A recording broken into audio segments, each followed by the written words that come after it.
The Crystal Atrium in downtown Minneapolis hummed with the sound of clinking champagne flutes and quiet networking. I stood near the silent auction tables, wearing a tailored navy gown. I kept a serene smile painted on my face as colleagues walked past. Then a hand clamped onto my bare elbow. The grip was tight enough to bruise. I turned and found my father, Douglas. His tuxedo was tailored to perfection, and his silver hair was swept back. To anyone watching from across the room, he looked like a proud parent sharing a tender moment with his daughter. But up close, a thick vein pulsed at his temple. A sheen of nervous sweat coated his forehead. He leaned in close. The smell of expensive scotch and sour panic washed over my face. His lips barely moved, locked in a chillingly polite grin. "You are going to sign those papers, Kendra," he whispered. His voice was a razor blade wrapped in velvet. "Or I will call your board of directors tonight and make sure you never work in this state again." Before I tell you how the patriarch of a respected Minnesota retail empire found himself extorting his own daughter in public, please take a second to hit like and subscribe to Jessica Told Stories, but only if this story resonates with you.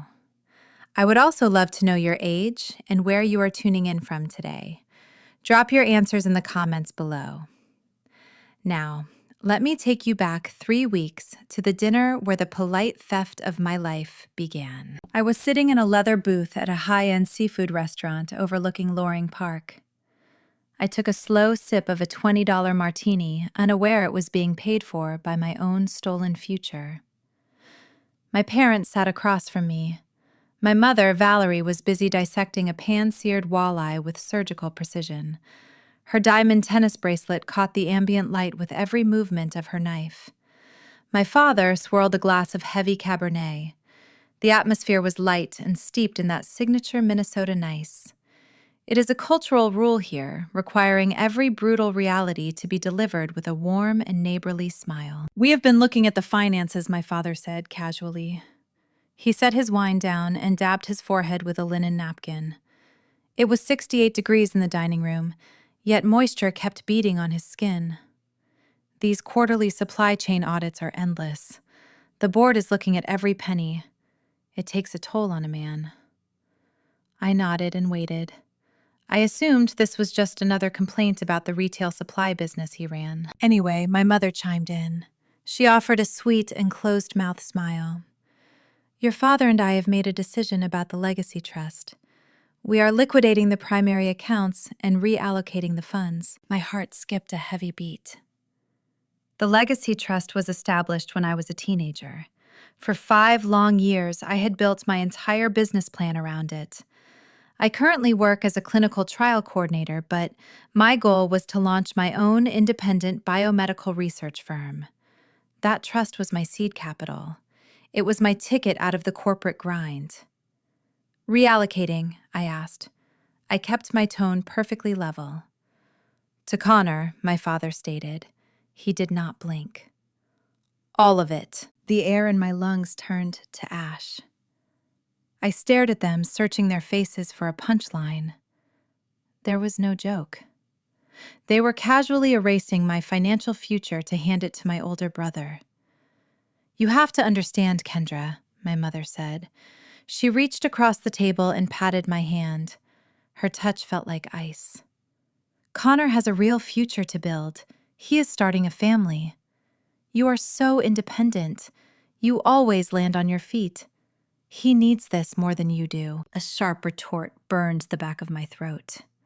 I wanted to overturn the table. I wanted to demand why my brother's life mattered more than mine. But the conditioning ran deep. In our world, raising your voice was the ultimate sin.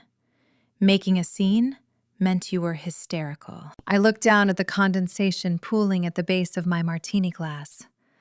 My fingers trembled just enough to rattle the ice cubes.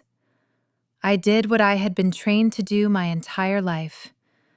I swallowed the betrayal, gave a tight nod, and stayed dead silent. Before the silence at the table could stretch any further, a burst of loud laughter drifted from the restaurant entrance. I did not have to turn my head to know who it was. The maitre d' parted the crowd, and walking toward our booth was my older brother, Connor, followed closely by his fiancée, Harper. Connor moved with the unearned confidence of a man who had never faced a single consequence in his 31 years on Earth. He wore a tailored charcoal suit that cost more than my first car. His hair was perfectly styled, and his smile was bright, practiced, and hollow. Harper trailed half a step behind him, wrapped in a designer trench coat, her heels clicking sharply against the hardwood floor. My parents transformed instantly. The tense, sweaty demeanor my father wore just moments ago vanished. He stood up beaming, holding his arms out. My mother let out a delighted gasp, abandoning her pristine walleye to embrace her future daughter-in-law. I stayed seated. I watched the performance unfold. This was the dynamic I had lived with since childhood. Connor was a sun, and the rest of us were simply planets expected to maintain our designated orbits. If he failed a college course, it was the professor's fault. When he wrecked his luxury sedan 2 years ago, my father quietly bought him a new one to keep his spirits up. And now he was being handed the very foundation of my future. Connor slid into the leather booth beside my father. Harper sat next to my mother, directly across from me. A wave of heavy floral perfume settled over the table. Harper slipped off her coat, making a very deliberate show of adjusting her left hand. A square-cut diamond rested on her ring finger. The stone was substantial, catching the overhead pendant lights and casting fractured rainbows across the white tablecloth. She knew I was looking at it. She rested her chin on that hand, leaning forward with a conspiratorial grin. "Have they told you the good news yet?" Harper asked. Her voice was breathless, pitched high with manufactured excitement. "We just finalized the venue. The country club is letting us book the grand ballroom for a Saturday in June." "That is wonderful, sweetheart," my mother purred. She reached out to squeeze Harper's wrist. "You deserve the perfect day." "We could not have done it without your incredible generosity," Harper replied. She looked at my parents with wide, adoring eyes. When Connor told me about the early wedding present, the new financial security, I just wept. I truly did. Knowing we can start our lives without worrying about a mortgage or wedding debt is a blessing. We are so lucky to have parents who understand what it takes to build a solid foundation. The words hung in the air. Financial security, an early wedding present, my legacy trust.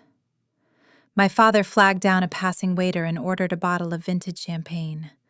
"We are celebrating tonight," he announced. "Only the best for my son." I sat perfectly still. My hands rested in my lap beneath the table. My fingernails dug so deeply into my palms that the skin ached. I could feel the cold condensation dripping from my martini glass onto my knuckles. The waiter returned, swiftly popping the cork with a muted thud. Pale, golden liquid bubbled into 4 crystal flutes. The waiter did not pour one for me, assuming correctly from my posture that I was not part of this specific celebration. Connor picked up his glass. He cleared his throat, a sound designed to command attention. My parents turned to him with rapt devotion. Harper gazed at his profile like he was a conquering hero. Connor looked directly across the table at me. His eyes were cold, calculating, and entirely aware of what he had just taken from me. "I want to propose a toast," Connor said. His voice echoed with false warmth. "To my amazing parents for their endless support, and to my little sister, Kendra." He raised his glass an inch higher in my direction. "We all know you do not need trust funds or handouts," Connor continued, a smug grin spreading across his face. "You have always been the tough one, the independent one. You blaze your own trail. I admire that about you, Kendra. I really do. You never ask for help. which makes it so much easier for Mom and Dad to focus on the next chapter for our family. To Kendra's independent spirit, my parents raised their glasses. "Hear, hear," my father murmured. They drank. The psychological trap snapped shut around me. I saw the board clearly. If I spoke up right now, if I demanded to know why my 5 years of planning meant nothing compared to a country club wedding, I would lose. I would be branded the bitter, jealous sister who tried to ruin a beautiful family dinner. My mother would sigh and call me dramatic. My father would shake his head in disappointment. Connor would play the victim, pretending he had only tried to include me in his joy. In the unwritten rule book of Minnesota society, whoever raises their voice first is the villain. I could not afford to be the villain. Not yet. I stared back at Connor, refusing to blink. Behind my stoic expression, an entire future was burning to the ground. My biomedical startup was not just a pipe dream. It was a sophisticated clinical trial matching system I had spent 3 years coding late at night after my day job. I had secured preliminary interest from 2 major healthcare networks in the Twin Cities. I had a patent pending. I had server costs lined up. The legacy trust was the exact amount required to clear the final regulatory hurdles and launch the software. It was my key to escaping the suffocating corporate hierarchy. It was my freedom. And in a matter of 20 minutes, that freedom had been converted into floral arrangements, a platinum band, and a down payment on a luxury home for a brother who had never worked a 40-hour week in his life. I knew arguing with them here would achieve nothing. The funds were being liquidated. The paperwork was likely already in motion. Begging my father would only give him the satisfaction of seeing me break. I placed my hands flat on the table and pushed myself up from the booth. "Leaving so soon?" my mother asked. Her tone held a fragile note of forced innocence. "We have not even ordered entrees." "I have an early morning at the lab," I said. My voice was steady. It did not tremble. It did not crack. I kept my face an unreadable mask. Connor smirked, taking another sip of his champagne. "Always working," he teased. "Do not work too hard, Kendra. You have to save some energy for the wedding." I reached into my clutch and pulled out a crisp $20 bill. I laid it on the pristine white tablecloth right next to my half-empty martini glass. "For the drink," I said. My father frowned. His polite facade slipped for a fraction of a second. "Put that away, Kendra. Do not be ridiculous. I am covering dinner." "I prefer to pay my own way," I replied, "since I am so independent." I turned my back on them and walked toward the exit. I did not rush.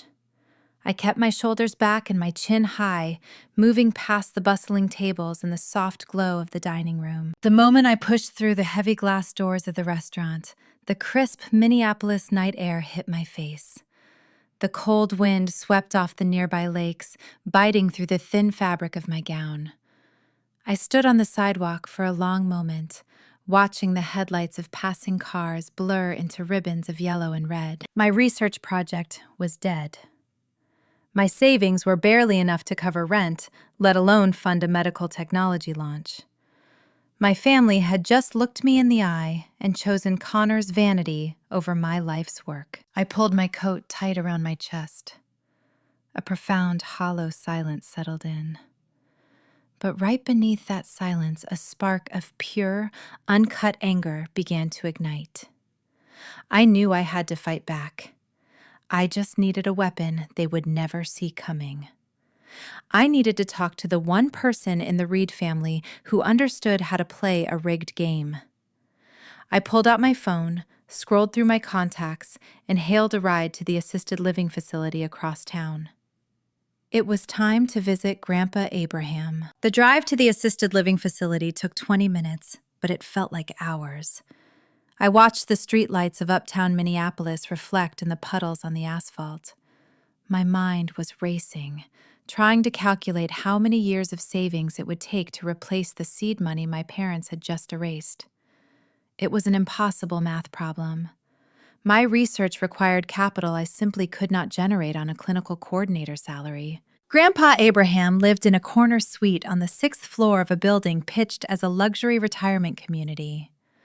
The hallways smelled faintly of lemon polish and expensive floral arrangements designed to mask the sterile scent of aging. I bypassed the front desk with a polite nod to the night nurse and walked down the quiet, carpeted corridor. I knocked twice on door 612.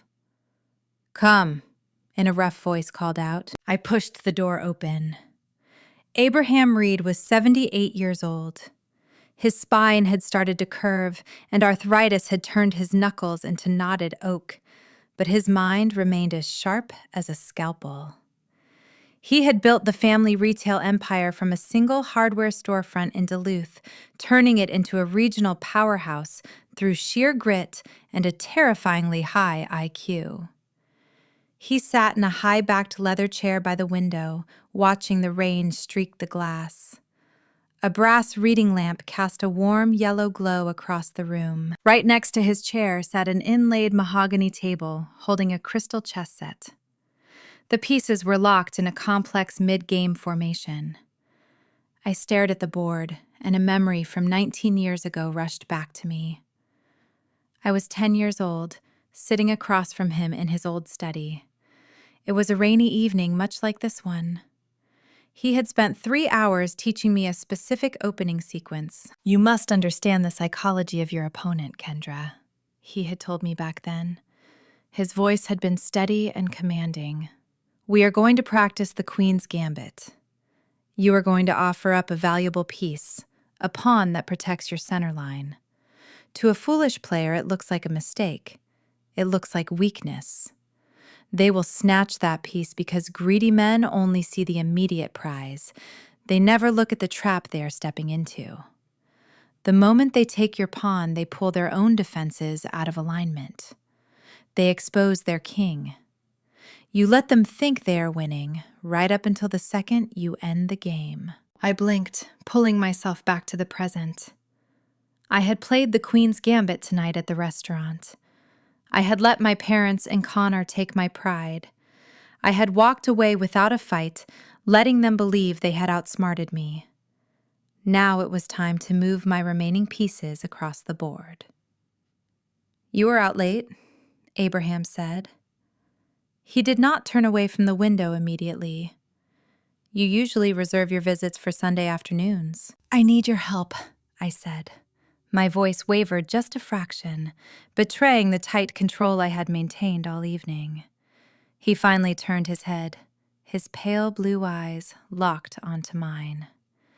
He studied my face, noting the rigid set of my jaw and the damp hem of my coat. "Sit down," he instructed.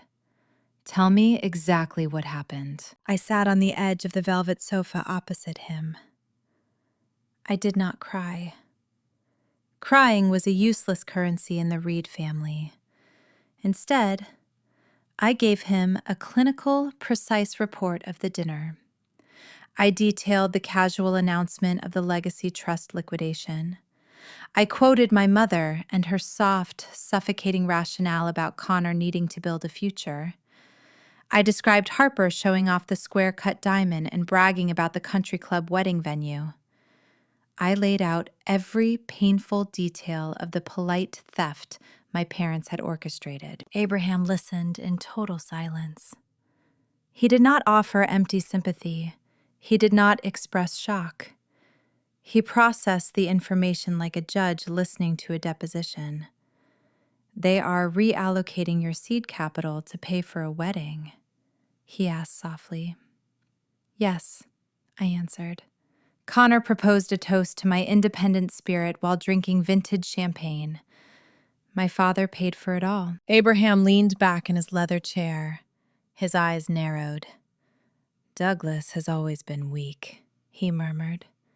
"He likes the prestige of the CEO title, but he despises the labor required to earn it.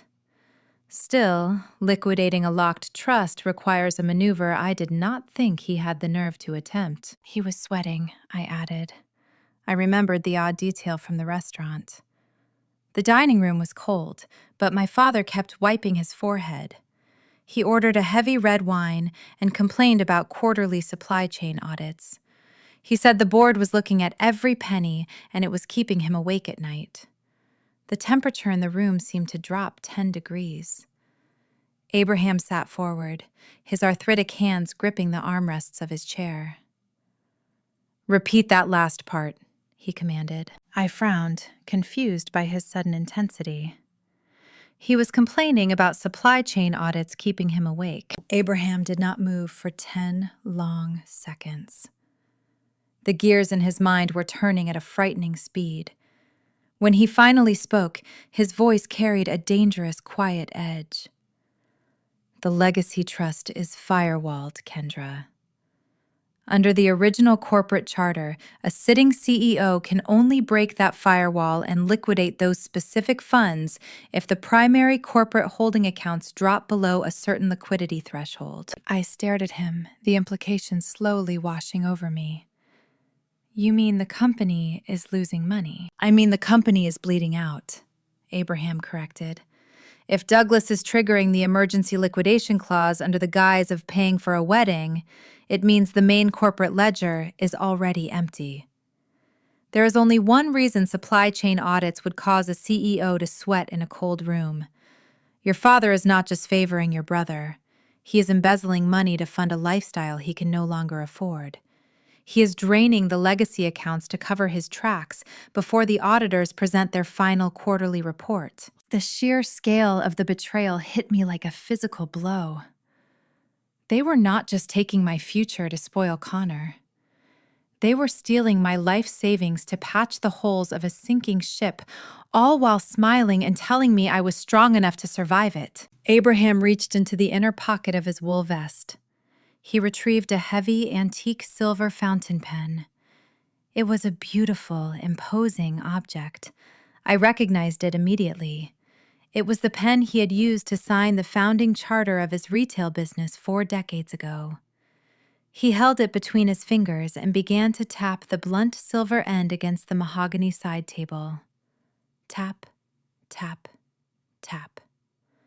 The sound echoed in the quiet room like a metronome counting down to an execution. "Douglas thinks I am just a tired old man watching the sailboats on the lake," Abraham whispered. "He thinks because I handed him the keys to the kingdom, I forgot how to lock the gates. He has forgotten who built this family." Abraham stopped tapping the pen. He reached for the landline phone sitting on his desk. He lifted the receiver and dialed a local number from memory. He did not look at the keypad.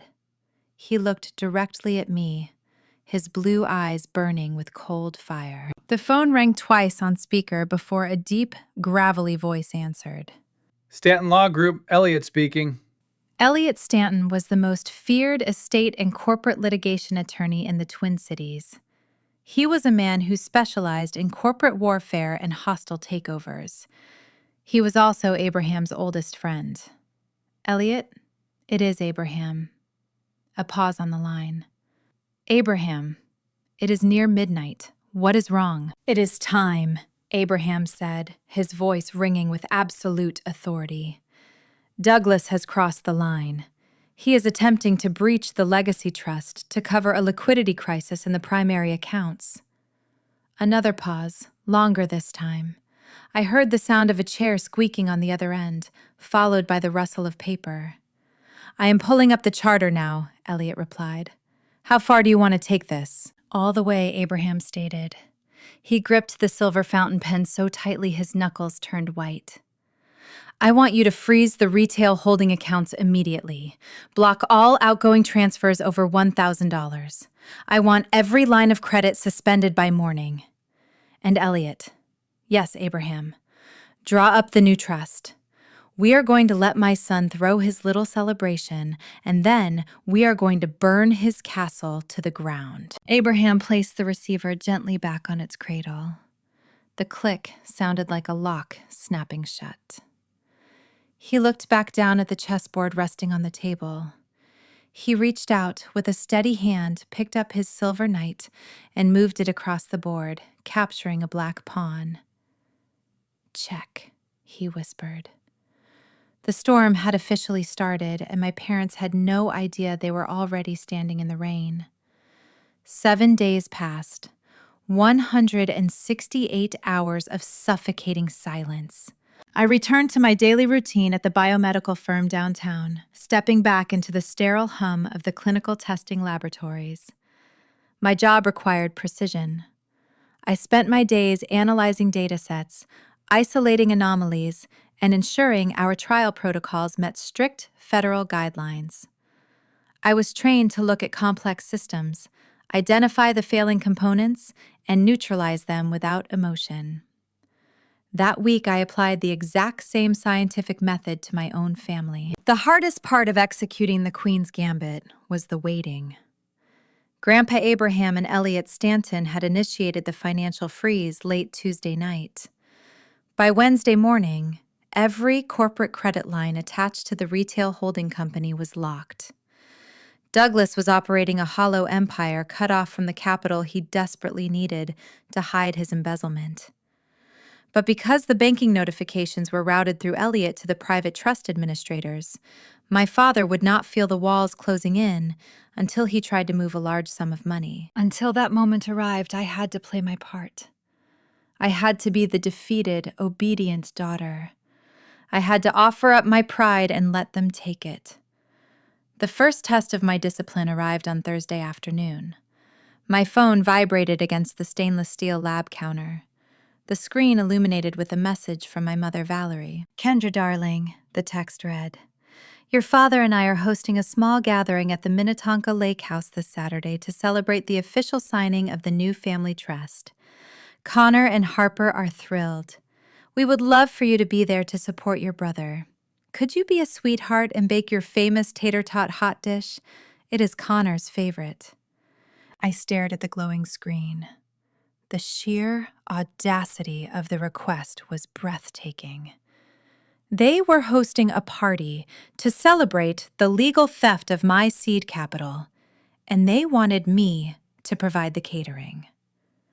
My fingers tightened around the edge of the metal counter. The sting of betrayal flared hot in my chest. For a fraction of a second, I drafted a brutal response. I wanted to tell her to cater her own financial ruin. I wanted to type out every ounce of venom I had swallowed at the restaurant. Instead, I closed my eyes, took a slow breath, and remembered the chessboard in Abraham's suite. You let them think they are winning right up until the second you end the game. I deleted the angry words.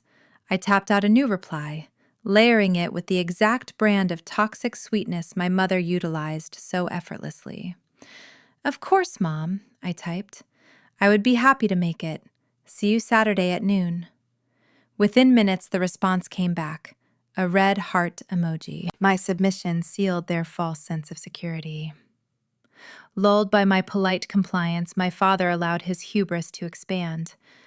Douglas always craved validation, but his recent hidden financial terrors had amplified that need into a dangerous obsession. He needed people to look at him and see a titan of industry, a generous patriarch securing a dynasty. He could not just sign the papers in a quiet office. He needed an audience. Friday morning, a forwarded email hit my inbox. Douglas had sent out a formal itinerary for the weekend, and he had blind copied a dozen other recipients. He had expanded the guest list beyond the immediate family. He invited the wealthy Minnetonka neighbors. The properties surrounding our lake house were owned by corporate attorneys, orthopedic surgeons, and regional banking executives. These were the exact people Douglas needed to impress to maintain his pristine social standing in the Twin Cities. He wanted them standing on his sprawling cedar deck, holding craft cocktails, watching him sign away millions of dollars to his golden son. He was setting a magnificent stage to display his power, entirely unaware he was choreographing his own public execution. That evening, I stood in the narrow kitchen of my modest apartment preparing the requested meal. Making a tater tot hot dish is a mindless and repetitive process. It is a quintessential Midwestern staple, meant to signal humility, comfort, and neighborly care. I browned the ground beef in a cast iron skillet. I stirred in the thick, gelatinous cans of cream of mushroom soup. I poured the mixture into a glass casserole dish and began lining up the frozen cylindrical potatoes in perfectly neat, rigid rows. The symbolism was impossible to ignore. The dish was cheap. It was highly processed. It provided a comforting golden crust to hide the unappealing mixture underneath. It was the perfect edible metaphor for the Reed family. As I arranged the final row of potatoes, I thought about the irony of the weekend. Douglas bought the Minnetonka property 5 years ago as an architectural flex. It featured vaulted ceilings, imported stone fireplaces, and a private dock that stretched far into the deep water. It was a monument to his ego. Tomorrow, it would become the site of his undoing.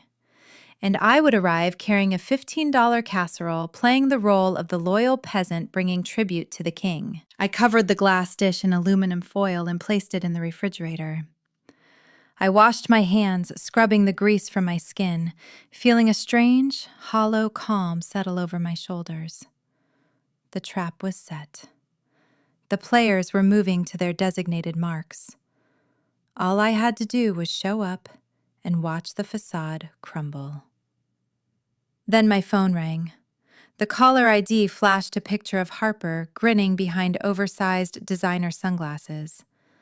I wiped my hands on a dish towel and answered the call. Kendra Harper squealed into the receiver. The pitch of her voice was sharp enough to cause a physical wince. "Hello, Harper," I said smoothly. "Listen." Her voice dropped into a breathless, conspiratorial whisper. "I know tomorrow is the big signing party at the lake, but I need a massive favor before we head out there. I am at the bridal boutique downtown, the exclusive one on Nicollet Mall. My fitting is in an hour, and my mother just missed her flight from Chicago. I cannot do this alone." "You want me to come to your dress fitting?" I asked. I kept my tone carefully neutral, masking the sudden spike of suspicion. Harper and I had never shared a bonding moment in the 2 years she had dated Connor. "Well, yes," Harper replied. Her tone shifted, taking on a patronizing edge. "Since you are being such a good sport about the trust reallocation, I thought it would be nice to include you in the fun. Plus, you have such a practical eye. I need someone to help me decide between the imported silk and the French lace. We are using the new family accounts to cover it, so the budget is basically unlimited." The air in my kitchen felt suddenly thin. She wanted me to stand in a bridal shop and watch her spend the exact money I needed to launch my medical software. It was an invitation designed to humiliate, a final twist of the knife before the official legal transfer. I looked at the aluminum foil covering the casserole in my refrigerator. "I will be right there," I told her. I ended the call, grabbed my coat, and headed for the door. I knew watching her parade around in a dress funded by my stolen future would test every ounce of restraint I possessed. But the Queen's Gambit required patience. I had to let them take one more piece before the board flipped entirely. The bridal boutique on Nicollet Mall operated like a heavily guarded fortress of white marble and frosted glass. Only clients with scheduled appointments and verified bank accounts were allowed past the heavy brass doors. I arrived 10 minutes after Harper called me. The interior smelled of expensive gardenias and ozone, a sterile kind of luxury designed to intimidate. I found Harper already perched on a circular velvet ottoman in the center of a private viewing suite. A bridal consultant hovered nearby, holding a silver tray laden with sparkling water and crystal tumblers. "Kendra, thank goodness you are here," Harper announced. She did not stand up to greet me. Instead, she gestured toward a rack of protective garment bags with a dismissive wave of her manicured hand. I need an honest opinion. My mother is stuck in Chicago and Connor is useless with fashion. Sit down and tell me which silhouette screams generational wealth. I sat on the edge of a tufted sofa, keeping my posture rigid. I was a scientist, trained in observation, and I spent the next 40 minutes watching Harper perform a desperate pantomime of aristocracy. She treated the bridal consultant like a personal servant. She demanded imported silks, intricate beadwork, and cathedral-length veils. She complained about the harsh studio lighting. She complained about the ambient temperature in the room. Harper rejected the first 3 gowns with cruel, swift assessments. A sweetheart neckline was deemed too suburban. A layered tulle skirt was labeled too desperate. I sat quietly, offering neutral nods and polite smiles. Every time she touched a fabric, I calculated the cost in my head. Finally, she stepped onto the mirrored pedestal wearing a gown constructed entirely of French Chantilly lace. The fabric cascaded around her like a waterfall of spun sugar. The bodice was encrusted with tiny iridescent pearls that caught the light from every angle. She spun around, admiring her reflection in the trifold mirrors. Her eyes gleamed with a hungry, predatory satisfaction. "This is the one," Harper declared. Her voice echoed in the cavernous room. She turned to the consultant. "Run the tag. Tell me the damage." The consultant offered a practiced commission smile. "It is a stunning choice," she murmured. "The pearl detailing is sewn by hand in Milan. The retail price is $15,000. $15,000. I kept my face perfectly still, but my stomach twisted into a tight knot. In my world, that exact amount covered the filing fees for a Phase 1 clinical trial application with the federal regulatory boards. It was the cost of a commercial-grade automated liquid handler for my lab. It was 3 months of leasing a sterile workspace for biomedical testing.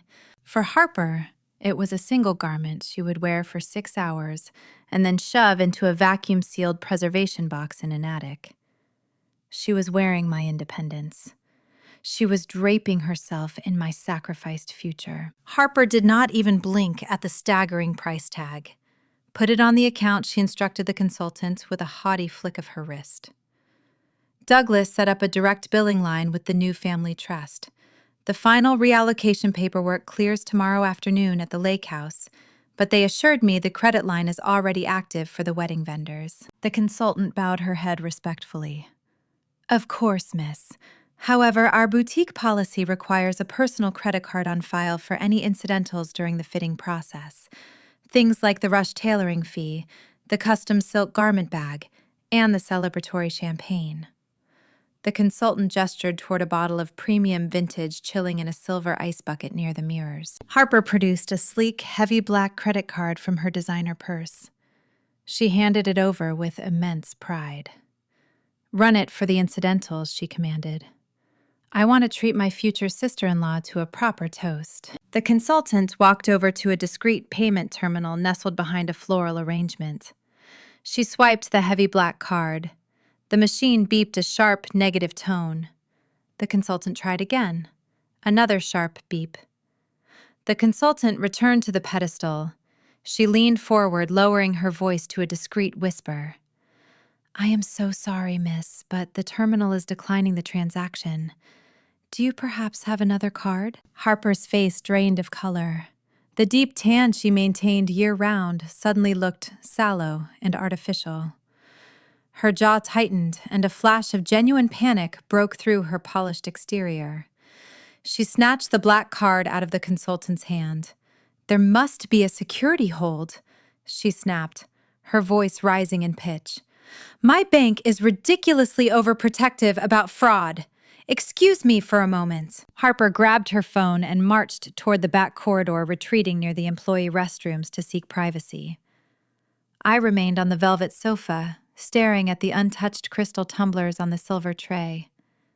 My curiosity flared, overriding my desire to remain detached. I stood up and walked quietly toward the back hallway, pretending to admire a display of crystal tiaras near the corridor entrance. I pressed my back against the wall, listening to Harper's frantic whispers echoing off the marble tiles. "Dad, you promised you would handle this," she hissed into her phone. Her voice was stripped of its usual melodic sweetness. It sounded raw and terrified. "The card declined. In public. You told me the bridge loan would cover us until the wedding." A heavy pause followed as she listened to the response on the other end. Her breathing grew shallow and rapid. "I cannot stall the creditors anymore," Harper pleaded. "You have to buy me 3 more weeks. Connor signs the trust documents tomorrow at the lake house. Once the ink is dry, we can pay off the estate taxes and save the house. Just fix it. Borrow from the retirement account if you have to. If Connor finds out we are insolvent, the wedding is off." The revelation struck me with the force of a freight train. Harper was not an old money heiress coasting on a generational fortune. Her family was broke. They were drowning in crippling debt, fending off creditors, and desperate for an injection of cash. She was marrying my brother strictly to access the trust fund my parents had stolen from me. She was a financial parasite, attaching herself to a sinking ship. The pieces on the chessboard aligned perfectly in my mind. My father was embezzling to hide his retail bankruptcy, and Harper was marrying into the family to hide her own insolvency. They were 2 broke families trying to con each other using my stolen money. And neither of them realized Grandpa Abraham had already ordered Elliot Stanton to freeze the accounts. I slipped back to the viewing suite and sat down before Harper returned. When she emerged from the hallway, she had forced the bright, hollow smile back onto her face. Her hands were shaking slightly. She pulled out a basic blue debit card and handed it to the consultant. "Just use this one for the incidentals," she lied smoothly. "I will call my account manager later to sort out the fraud alert." I looked at her. Really looked at her. Beneath the designer trench coat, the heavy perfume, and the $15,000 French lace, she was terrified. The psychological weight resting on my shoulders began to evaporate. Watching her parade around in a gown funded by my stolen money no longer felt like a personal injury. It felt like watching a tragic comedy play out in real time. She was spending imaginary money from a frozen account. I finished my glass of sparkling water and stood up. "The dress is beautiful, Harper," I told her. My voice was genuine, laced with a profound pity she was too arrogant to detect. "It is going to be a very memorable weekend." We gathered our coats and stepped back out onto the bustling sidewalk. The sky above Minneapolis was turning the color of bruised iron, signaling an incoming spring storm. It was time to drive out to Minnetonka. It was time to bake the casserole. It was time to watch the entire empire fall. The drive out to Lake Minnetonka on Saturday morning felt like crossing an invisible border into a different reality. The dense northern woods gave way to manicured estates hidden behind towering wrought iron gates.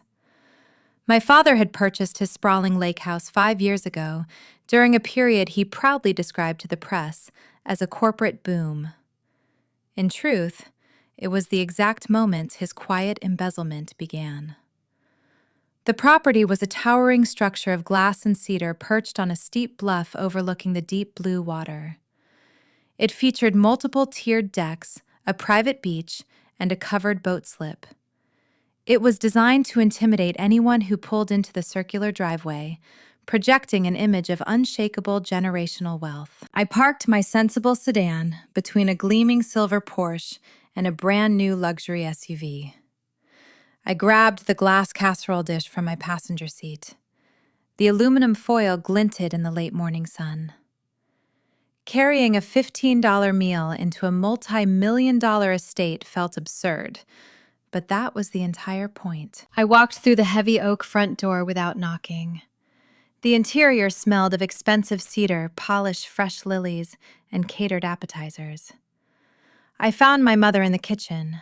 She was arranging imported cheeses on a slate board, wearing a crisp white linen sundress that looked ready for a magazine cover shoot. The kitchen itself was a testament to unearned excess, featuring double industrial ovens, a copper farmhouse sink, and imported Italian marble countertops. "Kendra, darling," Valerie cooed. She did not look up from her cheese board. "You made it." I set the glass dish down right in the center of the pristine white marble island. The heat from the dish transferred through the glass, fogging the polished stone beneath it. "I brought the hot dish," I said. Valerie glanced at the foil-covered rectangle. Her nose wrinkled for a fraction of a second, a micro-expression of profound distaste, before the pleasant Minnesota smile returned to her lips. She had requested the meal to humiliate me, to cast me in the role of the dutiful poor daughter who baked cheap casseroles while her family dined on caviar. Now that it was sitting in her flawless kitchen, it looked like a greasy insult. "Just leave it there," Valerie instructed gently, returning her attention to a wedge of aged Gouda. "The caterers will find a spot for it on the buffet line later." I stepped back, leaving the cheap, artificial food sitting untouched on the expensive stone. It remained there for the rest of the afternoon, an unspoken rejection of their toxic, manufactured warmth. I was done consuming what they served. I walked through the sliding glass doors onto the sprawling cedar deck. The air was crisp, carrying the distinct scent of fresh lake water and blooming pine.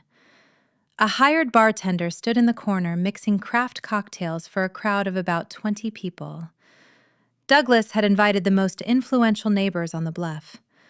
I recognized the chief of surgery from a local hospital, a senior partner from a prominent downtown law firm, and a regional director for a national bank. These were people my father needed to impress to validate his fragile ego. He wanted a high society audience to witness his triumph. In the center of the deck, holding court like a newly crowned king, was Connor. He stood with his arm draped around Harper, holding a lowball glass of bourbon. "It is all about diversifying the portfolio," Connor proclaimed loudly to a captive audience of 2 banking executives. "The real estate market is softening, but the retail supply chain is where the real liquidity hides. Douglas and I have been restructuring the family assets. We are positioning for a major acquisition phase next quarter." I stood near the wooden railing, sipping plain club soda, watching the performance. Connor had never analyzed a supply chain in his life. He spent his 20s launching a series of failed app startups, all funded by my father, before settling into a vague consultant role at the family firm. He spent his days browsing luxury car forums and booking exclusive tea times. Yet here he was, spinning a fairy tale of financial acumen to men who actually managed billions of dollars. He was bragging about investing the millions he thought he was receiving today. Beside him, Harper played her role flawlessly. She laughed at all his terrible jokes and flashed the square-cut diamond at every opportunity. Nobody looking at her would guess she was broke. Nobody would know she had spent the previous afternoon weeping in a bridal boutique corridor, begging her father to hold off desperate creditors. They were a matching set of pristine frauds, wearing luxury brands while standing on a financial cliff. While Connor basked in the unearned admiration, Douglas hovered near the outdoor bar. The contrast between father and son was stark. Connor was buoyant, floating on the promise of impending wealth. Douglas was sinking. My father wore a tailored navy blazer, but the fabric around his shoulders looked rigid. He held his phone in his left hand, his thumb swiping down the screen in a rapid, repetitive motion. He was refreshing his email. Every few seconds, he would glance at his expensive watch, then back to the digital screen. A single bead of sweat traced a path down his temple, glistening in the harsh midday light. He was waiting for the family estate planner to arrive. He needed that signature. He needed the legal authority to transfer the funds from the legacy trust into his own failing accounts before the corporate auditors returned to the office on Monday morning. The party the neighbors in catered food. It was all a desperate smokescreen to normalize a theft that would keep him out of federal prison. The dramatic irony of the afternoon hung thick in the humid air. I looked around the expansive deck at the smiling faces, the clinking glasses, the arrogant posturing. I was the only person standing on the cedar planks who knew the truth. Connor was bragging about a fortune that had already been frozen by a cutthroat attorney. Harper was securing a marriage to a man whose bank accounts were currently locked tight. Douglas was watching the clock, waiting for a savior who was never going to show up. They were all dancing on a trap door, blind to the lever waiting to be pulled.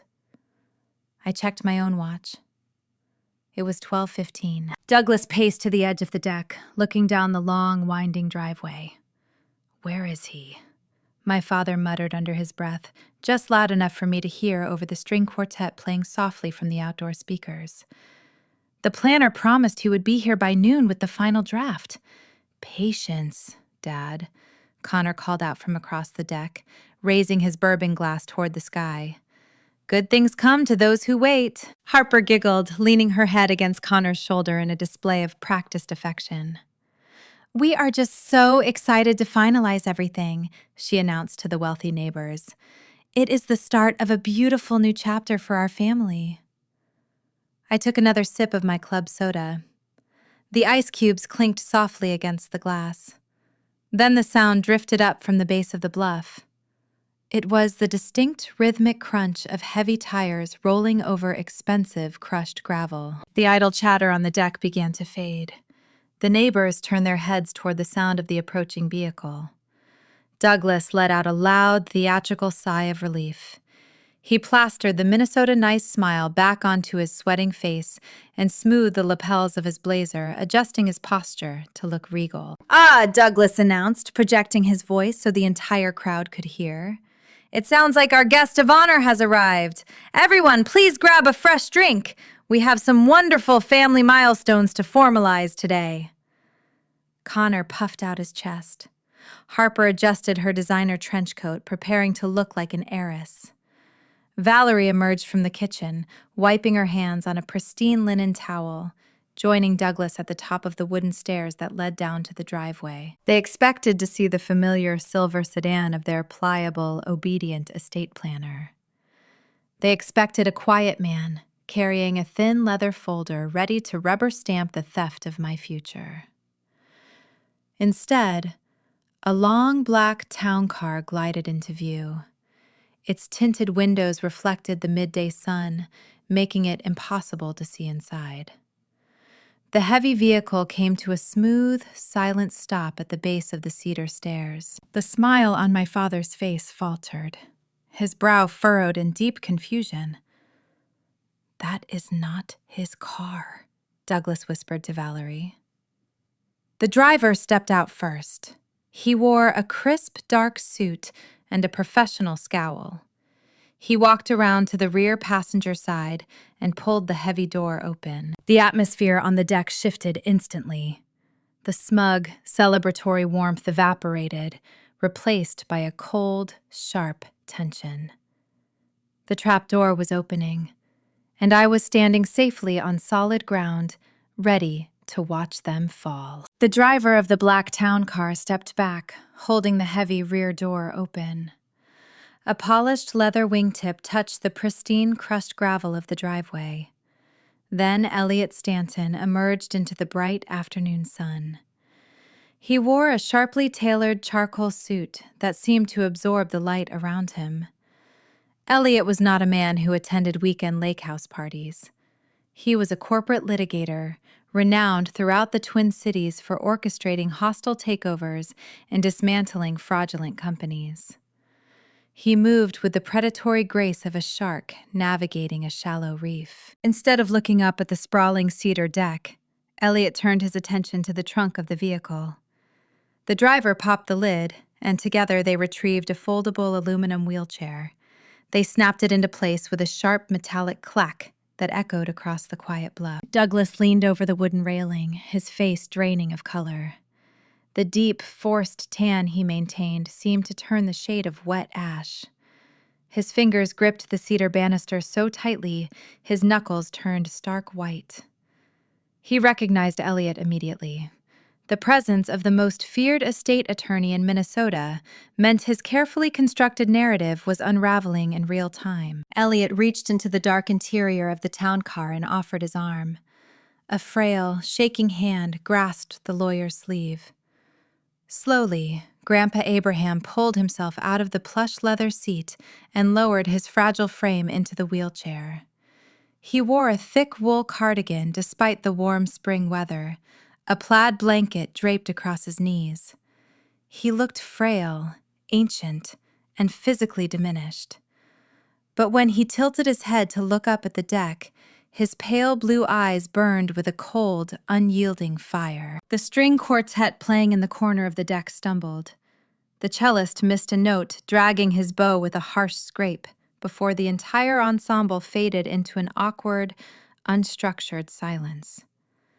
The affluent neighbors holding their craft cocktails turned their heads, sensing the sudden shift in atmospheric pressure. Elliot gripped the handles of the wheelchair and began pushing Abraham toward the base of the long wooden staircase that wrapped around the side of the bluff. The property featured an integrated ramp for catering deliveries, winding back and forth up the steep incline. The rhythmic, rubbery thud of the wheels rolling over the wooden planks became the only sound on the estate. Thud, thud, thud. The sound served as a slow, agonizing drumbeat, marking the final moments of my father's reign. I stood near the edge of the gathering, sipping my plain club soda, watching the physics of a social collapse play out in slow motion. Connor stood frozen next to the outdoor bar. His usual arrogant swagger evaporated, replaced by the bewildered posture of a confused child. He did not recognize the lawyer, but he recognized the terrifying gravity his grandfather commanded. Harper stopped flashing her square-cut diamond. She pulled her designer trench coat tighter around her shoulders, her survival instincts kicking in as she scanned the shifting dynamics of the crowd. As Elliot pushed the wheelchair onto the main level of the deck, the sea of wealthy guests parted. Orthopedic surgeons, regional banking directors, and corporate attorneys took subtle steps backward, clearing a wide path to the center of the patio. They recognized power when it entered a room, and they instinctively yielded to it. Douglas understood he was losing control of his audience. He relied on the cultural armor of Minnesota hospitality, assuming nobody would dare create a public scandal at a catered event.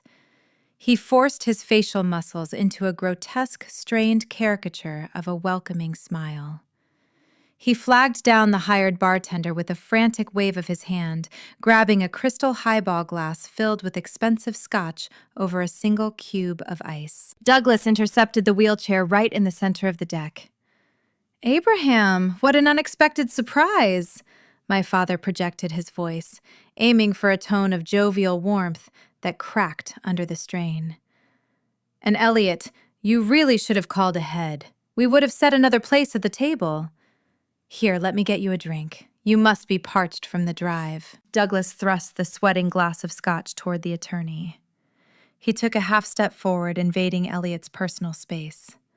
My father leaned in close, attempting to disguise his next words from the surrounding guests. His voice dropped into a desperate, ragged hiss. "Get him out of here right now," Douglas whispered, his eyes darting frantically toward the neighboring bank executives. "This is a private family event. You have no authority to trespass on my property. Leave before I call the authorities." Elliot did not reach for the glass. He did not step backward. He did not even blink. He simply stared at the trembling hand holding the scotch, watching the amber liquid slosh against the crystal rim. The lawyer utilized silence as a weapon, letting the seconds stretch until the sheer awkwardness became physically painful. Douglas held the drink in midair, his arm shaking, his false smile trembling under the weight of the rejection. Slowly, agonizingly, my father lowered the glass. He had tried to use politeness as a shield, and Elliot had shattered it without uttering a single syllable. Abraham adjusted the wool blanket over his knees. He ignored his son entirely.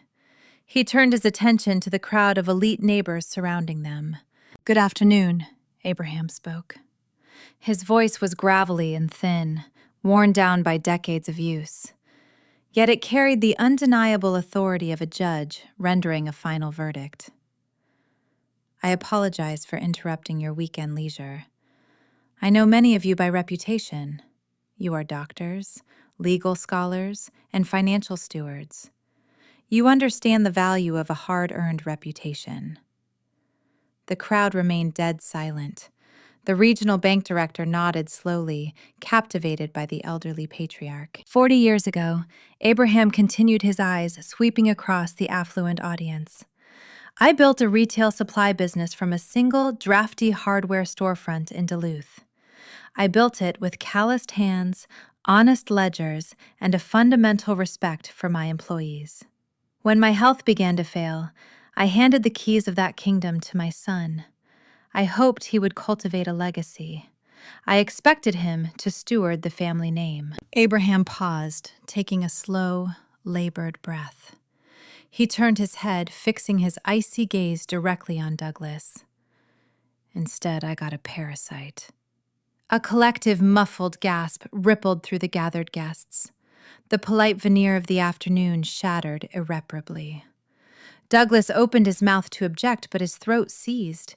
He stood paralyzed, stripped of his authority on his own deck. "The man hosting you today," Abraham declared, pointing a twisted, arthritic finger at my father, "is not a successful titan of industry. He is a terrified thief standing on the edge of a financial cliff." The banking executive standing near Connor took 2 distinct steps backward, physically distancing himself from the toxic radius of my family. "Douglas has spent the last 3 years systematically draining the primary corporate holding accounts," Abraham explained, his voice gaining strength, fueled by righteous anger. "He funneled corporate profits into private offshore shell companies to fund his luxury vehicles, his country club memberships, and this very estate you are standing on. He utilized company resources to maintain an illusion of grandeur, while the foundation rotted beneath him. The retail firm is facing a critical liquidity crisis. We cannot cover our vendor invoices. We cannot meet our basic operational thresholds." Abraham leaned forward in his wheelchair. "The federal supply chain auditors are scheduled to arrive at the corporate headquarters on Monday morning." The revelation hit the deck like a physical shockwave. In the circles of the Twin Cities elite, financial fraud was the ultimate unforgivable sin. It was a contagion that ruined reputations by mere association. The neighbors looked at Douglas with a mixture of profound disgust and rising panic. "But a thief always thinks he has one last trick up his sleeve," Abraham said, turning his piercing gaze toward Connor and Harper. Connor flinched under the scrutiny. Harper shrank back, pulling her designer coat tight against her throat. "This entire gathering," Abraham announced, gesturing toward the catered buffet and the hired bartender, "this beautiful fairy tale about funding a lavish wedding and securing a future for a golden son, is a desperate lie. Douglas did not orchestrate this signing party out of paternal generosity. He orchestrated it because he ran out of corporate money to steal." Abraham looked at me, standing quietly by the wooden railing. He offered a singular, respectful nod. He needed to break the firewall on his daughter's legacy trust. Abraham stated, his voice ringing across the silent bluff. He intended to liquidate her seed capital, drain her life savings, and quietly filter the cash back into the retail holding accounts before the federal authorities discovered his embezzlement on Monday. He was willing to destroy his daughter's future just to keep himself out of a federal penitentiary for one more fiscal quarter. Connor dropped his lowball glass. It hit the cedar deck, shattering into a dozen jagged pieces.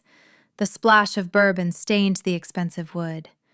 He stared at his father, his mouth hanging open in dumbfounded horror. The millions he had been bragging about just 10 minutes ago did not exist. Harper covered her mouth with both hands. Her eyes widened with the sheer terror of a cornered animal. She realized the bank vault she was planning to rob was entirely empty. Her desperate plan to save her own bankrupt family had just disintegrated in front of a dozen witnesses. Douglas tried to speak. He raised his hands in a placating gesture, his chest heaving as he struggled for air. "Father, please," he stuttered, his voice cracking into a high, pathetic whine. "You are confused. The medication is making you paranoid. Let us go inside and discuss this privately." "You do not dictate the terms of your surrender," Abraham replied coldly. The patriarch settled back into his wheelchair. He had delivered the social execution with flawless precision. He had stripped his son of his pride, his reputation, and his audience. There was nothing left but the legal reckoning. Abraham turned his head and gave a slight nod to his attorney. Elliot Stanton stepped forward into the center of the patio. He rested his heavy leather briefcase on a high-top cocktail table. The brass latches clicked open with a sharp, metallic snap that echoed across the silent lake. The trap was fully sprung, and my father had nowhere left to run. Elliot Stanton placed his leather satchel onto the high-top cocktail table. The brass locks disengaged with a sharp, metallic crack. In the suffocating silence of the cedar deck, that sound echoed like a judge striking a gavel. Elliot withdrew a thick stack of legal parchment. He did not rush. He moved with the calculated precision of a surgeon preparing to amputate a diseased limb. He smoothed the heavy pages flat against the glass tabletop, adjusting his wire-rimmed spectacles. The gathered neighbors held their collective breath. Elliot was not a man who enjoyed theatrics. He spent 30 years dismantling corrupt hedge funds and navigating hostile corporate takeovers. He viewed emotion as a liability. To him, my father was not a tragic figure. Douglas was simply a breach of contract waiting to be rectified. Pursuant to the original Articles of Incorporation, drafted in 1985, Elliot began. His baritone voice resonated over the gentle lapping of the lake water below. "We are invoking the primary founder protection provision. Abraham Reed retained a unilateral emergency lever designed specifically to safeguard the retail empire from internal sabotage." Douglas took a staggering step forward. His tailored navy blazer suddenly looked 2 sizes too large for his shrinking frame. "You cannot invoke that," my father stammered. His voice climbed an octave, stripping away his cultivated executive tone. "That provision requires proof of gross negligence. I am the chief executive officer. You need a board majority to remove me." Elliot peered over his glasses, fixing Douglas with a stare completely devoid of pity. "The forensic accountants finished their preliminary audit at 3 o'clock this morning. They traced your offshore transfers. They documented the fabricated vendor invoices. The gross financial misconduct is not a theory, Douglas. It is a mathematical certainty. Therefore, as of this exact moment, your executive voting rights are permanently revoked. You have 0 authority over the corporate ledgers. You are stripped of your title, your salary, and your access." My mother let out a small, wounded noise. Valerie grabbed the edge of the wooden railing, her knuckles turning bone white. For 3 decades, her entire identity had been anchored to her husband's prestige. She hosted charity galas and dominated country club committees because she was the wife of a retail titan. Now she was married to an unemployed fraud. The carefully constructed veneer of her flawless Minnesota life was dissolving in real time. But the corporate restructuring is only the first phase of this legal transition. Elliot continued turning to the second page of the document. "We are also executing a complete revocation of the previous family estate plan. All prior wills, trusts, and promised inheritances are hereby nullified." Connor dropped his aggressive posture. The arrogant confidence that defined his entire existence vanished. "Wait," Connor interrupted, his voice trembling. "You are talking about the business. That is separate. What about the personal accounts, the legacy funds, the money Mom and Dad promised me for the wedding? Elliot ignored my brother completely. He addressed the document in his hands. Abraham Reed is consolidating his total personal assets into a newly formed, irrevocable blind trust. This entity will absorb the entirety of his $8 million estate. This includes the corporate equity shares, the recovered offshore capital, and the deed to this exact Minnetonka property. Harper swayed on her designer heels. I watched the terrifying realization wash over her heavily contoured face. The $15,000 French lace dress, the lavish country club reception, the financial salvation she desperately needed for her bankrupt parents. None of it was real. She had chained herself to a sinking stone. She looked at Connor not with love, but with sheer, unfiltered panic. The new irrevocable trust designates a single, exclusive beneficiary, Elliot read aloud. His voice cut through the humid spring air. This individual will retain absolute control over the capital and the real estate upon the conclusion of this signing. The lawyer lifted his head.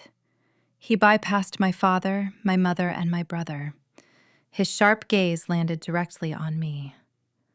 I stood perfectly still near the edge of the deck. I held my glass of club soda, my heartbeat thrumming a heavy rhythm against my ribs. The sole beneficiary of the Abraham Reed Legacy Trust is Kendra Reed. The words washed over me. $8 million. Total corporate control. The deed to the sprawling lake house. 24 hours ago, I was calculating how many overtime shifts I needed to work at the biomedical lab just to afford groceries. I had resigned myself to a life of quiet corporate servitude because my parents had stolen my modest seed capital. Now, the entire kingdom rested in my palms. "You cannot be serious!" Valerie shrieked. The polite, soft-spoken matriarch disappeared entirely. She pointed a trembling finger at me. "She is a girl working in a laboratory. She does not understand real estate or corporate equity. You are giving the family fortune to a spiteful, jealous child. She brought a cheap, frozen casserole to a catered event just to mock us." Abraham shifted in his aluminum wheelchair. His pale blue eyes locked onto his daughter-in-law. "Kendra is the only person in this bloodline who inherited a spine, Valerie." The elderly patriarch spoke quietly, but his words carried the weight of a falling anvil. "She built a career while you trained your son to wait for handouts. She earned her independence. You earned your eviction." My father grabbed his own hair, his perfectly styled silver strands sticking up in wild tufts. "You are senile," Douglas roared, spit flying from his lips. "I will contest this in probate court. I will hire every litigator in the Midwest. I will prove you are mentally compromised. I will tie this trust up in litigation for a decade." Elliot offered a thin, razor-sharp smile. It was the expression of a predator that had just cornered its prey. "I anticipated you might feel litigious," Douglas the attorney replied smoothly. "That is why I drafted a standard in terrorem provision, a no-contest clause." Elliot tapped the final page of the heavy parchment. "In the event that any biological or legal relative attempts to challenge the validity of this trust, they immediately forfeit their designated inheritance. However, to ensure this clause is legally binding under state law, a nominal sum must be assigned to the excluded parties." Therefore, Elliot stated, his voice ringing with absolute finality, "Abraham has designated a specific inheritance for Douglas Reed, Valerie Reed, and Connor Reed. You are each bequeathed the sum of exactly $1. If you file a lawsuit, you forfeit the dollar. One singular dollar." The sheer, breathtaking insult of the amount echoed across the silent lake. My parents had tried to take my life savings to patch their own fraudulent mistakes. In return, my grandfather had priced their entire existence at 3 green paper bills. "This is a joke," Connor muttered. He stumbled backward until his spine hit the outdoor bar. "This is a sick joke. You cannot leave us with $1. I have bridge loans. I have a wedding. I have a lifestyle to maintain." "You have a reality check," Abraham corrected coldly. "I strongly suggest you learn how to format a resume." The patriarch reached into the inner pocket of his thick wool cardigan. The movement was slow, deliberate, and agonizing to watch. He withdrew the heavy, antique silver fountain pen. The polished metal caught the bright afternoon sun, reflecting a brilliant beam of light across the shadow-covered cedar planks. It was the exact same pen he had used to sign the original corporate charter 40 years ago. It was the same weapon I watched him tap against the mahogany table in his suite when we first laid this trap. Abraham unscrewed the silver cap. The soft, metallic friction sounded incredibly loud in the stunned silence. He leaned forward in his wheelchair, positioning his frail body over the high-top table. He did not ask for his reading glasses. He did not hesitate for a fraction of a second. He pressed the sharp nib of the fountain pen against the thick parchment. The scratching of the dark ink against the paper was slow and methodical. He signed his full legal name, applying a heavy, dark line beneath the final signature to emphasize the absolute permanence of the act. When he finished, he screwed the cap back onto the pen and tucked it away. He leaned back against the canvas fabric of his wheelchair, exhausted, but entirely victorious. "The document is executed," Elliot announced. He slipped the signed pages into a protective leather folder. "The transfer of assets is immediate. The locks on this property will be changed by a private security firm on Monday morning. I advise you to pack your personal belongings before the weekend concludes." The legal execution was complete. The kingdom had been transferred. My father, the man who had invited half the county to watch him steal his daughter's future, was now a bankrupt trespasser standing on a deck he no longer owned. The wealthy neighbors began to retreat toward their vehicles, desperate to escape the stench of financial ruin. But the immediate danger was not the neighbors leaving. The danger was the family remaining. I watched Douglas stare at the signed folder, his polite mask completely gone, replaced by the primal, cornered look of a man who realized he had nothing left to lose. The quiet theft was over, but the suffocating fallout was just about to begin. The click of the brass latches on the leather briefcase sounded like a vault sealing shut. Elliot Stanton picked up his satchel and stepped back from the high-top cocktail table, yielding the floor to the deafening, suffocating silence of the cedar deck. In many other parts of the country, a revelation of this magnitude would trigger an explosion. There would be shattered glass, screaming matches, and physical altercations. But this was Minnesota.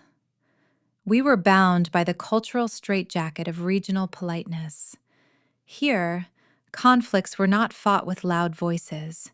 They were waged with averted glances, tight smiles, and immediate social distancing. The sheer absence of noise on that bluff was far more terrifying than any shouting match could ever be. The affluent neighbors reacted with synchronized, practiced avoidance. Nobody wanted to catch the contagion of financial fraud. The regional bank director suddenly found his loafers incredibly interesting, taking slow, deliberate steps backward toward the wooden staircase. The chief of surgery reached into his tailored slacks, pulling out a cell phone that had not rung, offering a muted apology about an emergency page at the hospital. One by one, the elite guests began to evaporate, murmuring hollow excuses about beating the weekend traffic or needing to check on their dogs. Valerie could not process the reality unfolding in front of her. For 3 decades, my mother had curated her identity through charity galas, country club board memberships, and the perceived invulnerability of the Reed family name. Her brain rejected the trauma. She resorted to the only defense mechanism she knew. She tried to laugh. The sound that escaped her throat was a high, brittle trill that bordered on hysteria. "Oh, please," Valerie gasped, waving her hand at the retreating guests. "Do not rush off, everyone. Abraham has always had such a dark sense of humor. This is just an inside joke, a little family theater to keep the afternoon interesting. We have imported appetizers coming out any minute." She reached out and grasped the forearm of a neighboring corporate attorney as he tried to shuffle past the outdoor bar. The man flinched. He pulled his arm away from her touch as if she were carrying a plague. "Thank you for the hospitality," Valerie, the attorney, murmured, his eyes darting toward the driveway. "But my wife and I really must be going. Best of luck sorting out your paperwork." He hurried down the stairs, leaving my mother standing alone, with her hand suspended in the empty air. Her smile remained frozen on her face, but her eyes were wide, frantic, and welling with unspilled tears. She looked at her husband, expecting him to fix the shattered illusion. Douglas had nothing left to offer. The patriarch of the family, the man who had spent the entire morning strutting around his expensive estate, was physically folding in on himself. The polite, arrogant smirk he wore at the restaurant 3 weeks ago had contorted into a rictus of sheer, unadulterated terror. He leaned against the cedar railing, his breath coming in shallow, ragged gasps. His mind was racing, calculating the exact timeline of his impending doom. The offshore accounts were frozen. His executive access was revoked. The federal supply chain auditors would arrive at the corporate headquarters in less than 48 hours. He had intended to use my stolen seed capital to fill the craters in his ledgers. Now, he had 0 capital, 0 authority, and 0 allies. He was a man staring at the ghost of his own future, and that future wore the gray uniform of a federal penitentiary. Connor stood a few feet away, leaning heavily against the outdoor bar. The Golden Boy had never faced a single genuine consequence in his entire life. Whenever he stumbled, Douglas was always there to catch him with an open checkbook. Now, the safety net was gone, and the ground was rushing up to meet him. The physical toll of the realization hit Connor hard. His skin turned a pale, sickly shade of green. He bent forward, resting his hands on his knees, taking deep gulps of the humid lake air. He looked like he might vomit right there on the expensive wooden planks. He was mentally tallying the debts he had incurred over the past month. The non-refundable deposit on the country club ballroom, the bridge loan he signed to finance the luxury pontoon boat currently moored at the local marina, the designer suits, the lavish dinners, the lifestyle he could not afford. The bill was coming due, and his assigned inheritance was a single paper dollar. A few feet away from him, Harper initiated her own silent retreat. She grew up in a household built on revolving credit card debt and desperate loans. She recognized the scent of bankruptcy instantly. She did not rush to comfort her sweating, nauseous fiancé. Instead, she took 3 deliberate steps away from Connor, creating a physical boundary between herself and the sinking ship. Her eyes darted around the deck, assessing her exit strategies, her mind already composing the lies she would tell her own creditors to buy herself a few more days. I watched all of this unfold from the edge of the patio. I felt a profound, chilling detachment. The suffocating anxiety that had weighed on my chest for the past 3 weeks evaporated, replaced by a strange, crystalline clarity. I had spent my entire life biting my tongue, shrinking myself down to make my family comfortable, and accepting my role as the secondary child. I had allowed them to dictate my worth. That dynamic was officially dead. I set my empty club soda glass down on a nearby cocktail table. A catering tray rested next to it, holding tall crystal tumblers of sweet iced tea garnished with lemon wedges. I picked one up. The condensation was cold and grounding against my palm. Valerie spun around, her frantic gaze finally landing on me. She rushed across the deck, the heels of her sandals clicking sharply against the wood.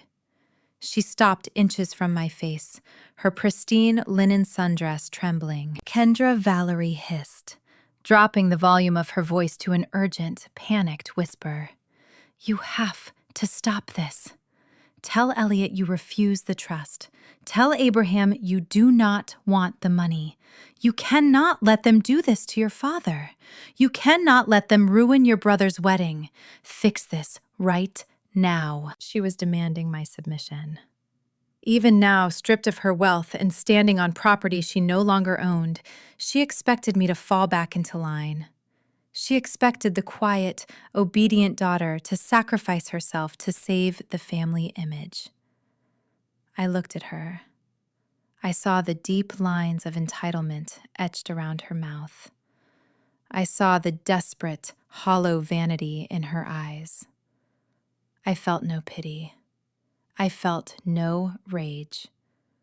I only felt the quiet, steady rhythm of my own pulse. I raised the crystal tumbler and took a slow, deliberate sip of my iced tea.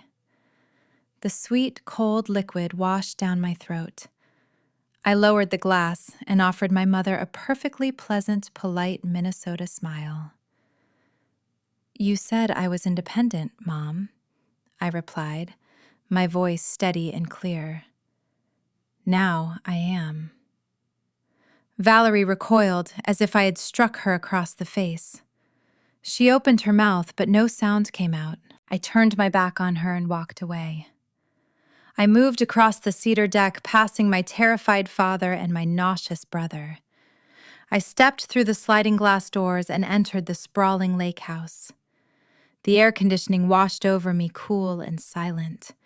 The expensive imported furniture, the vaulted ceilings, the panoramic windows overlooking the water, all of it now belonged to me. I walked through the pristine kitchen.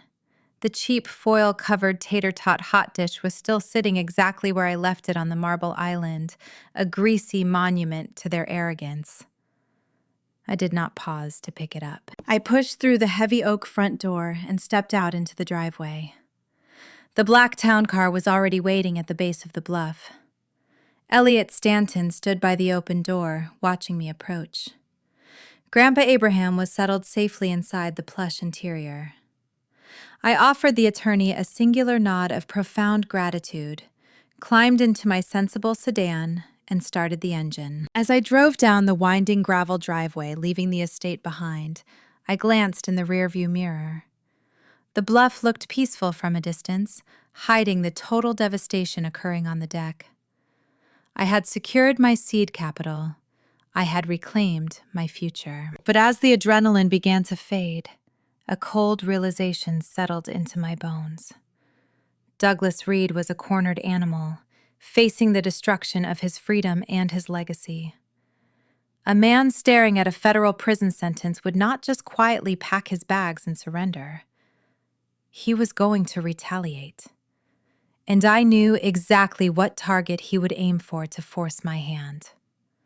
The polite theft was finished, but the real war was only just beginning. 2 weeks elapsed since the confrontation on the cedar deck. The transition of power was swift and completely ruthless. Elliot Stanton worked with brutal efficiency.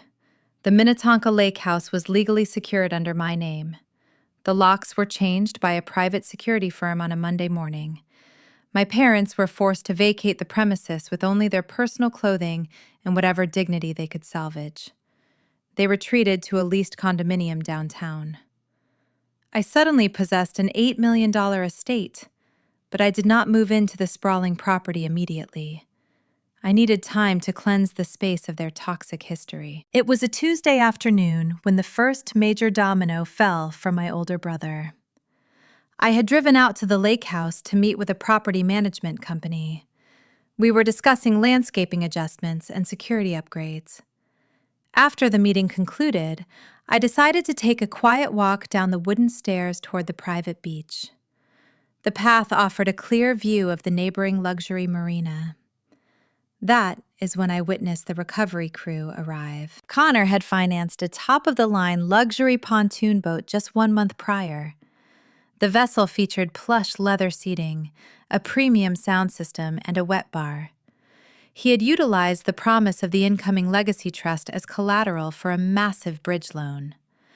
With the trust permanently revoked, the bank wasted no time reclaiming their asset. There was no screaming on the marina dock. There was just the quiet, methodical attachment of heavy steel cables. I stood behind a row of pine trees and watched the scene unfold. Connor was standing near the slip. He wore his expensive nautical apparel, a pristine white polo and tailored khaki shorts.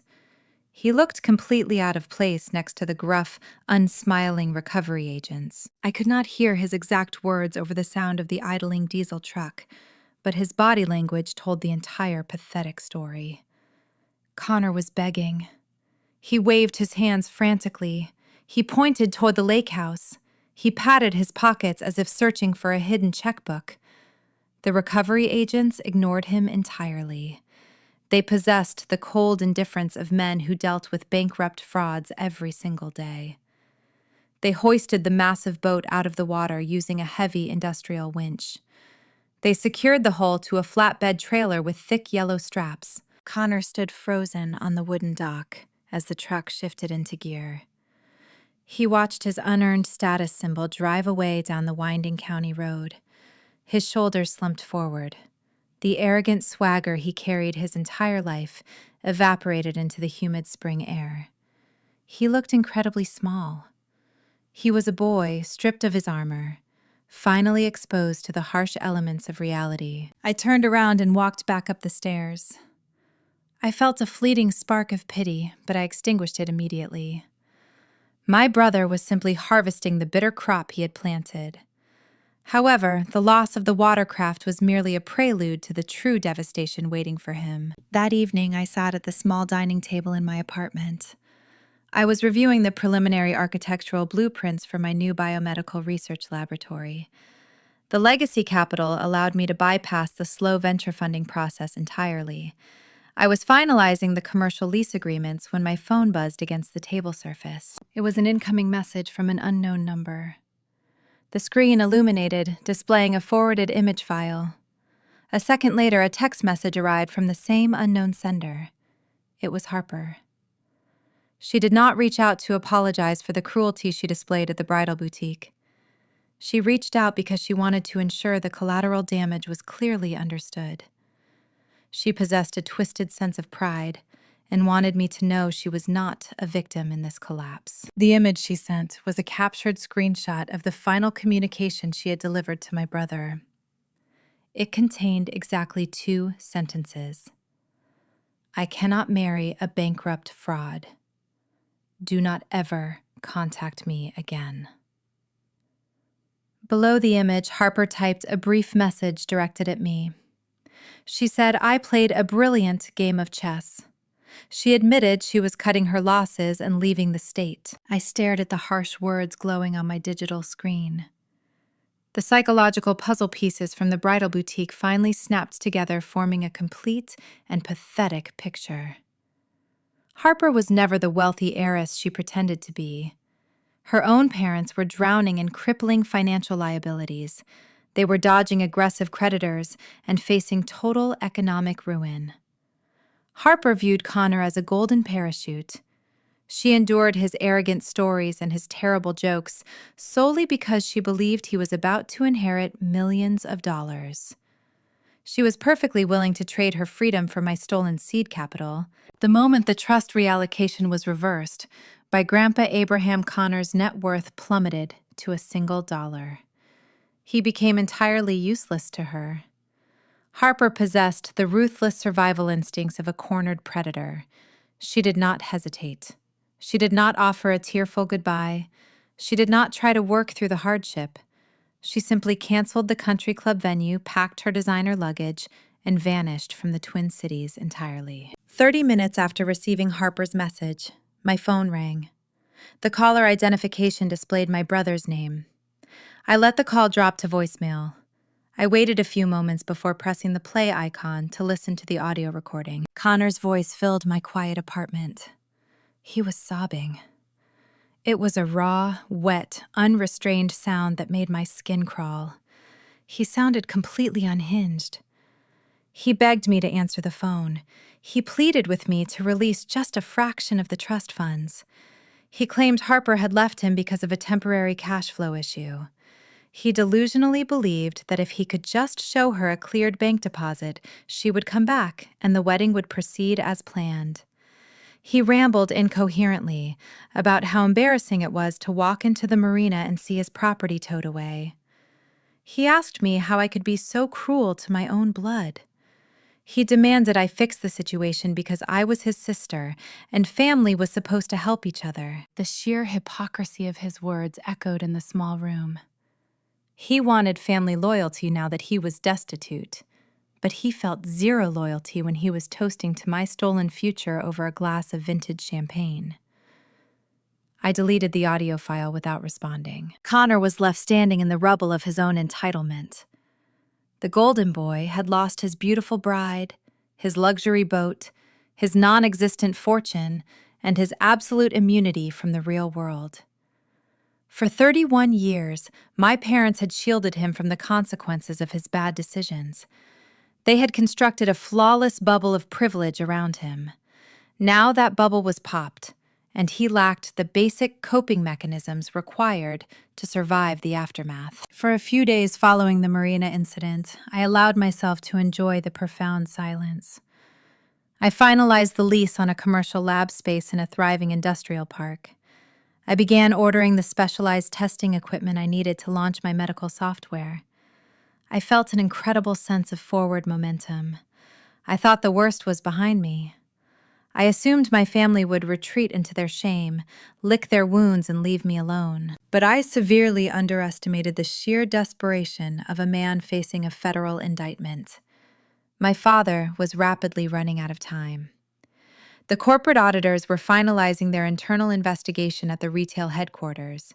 He knew the authorities would be notified soon.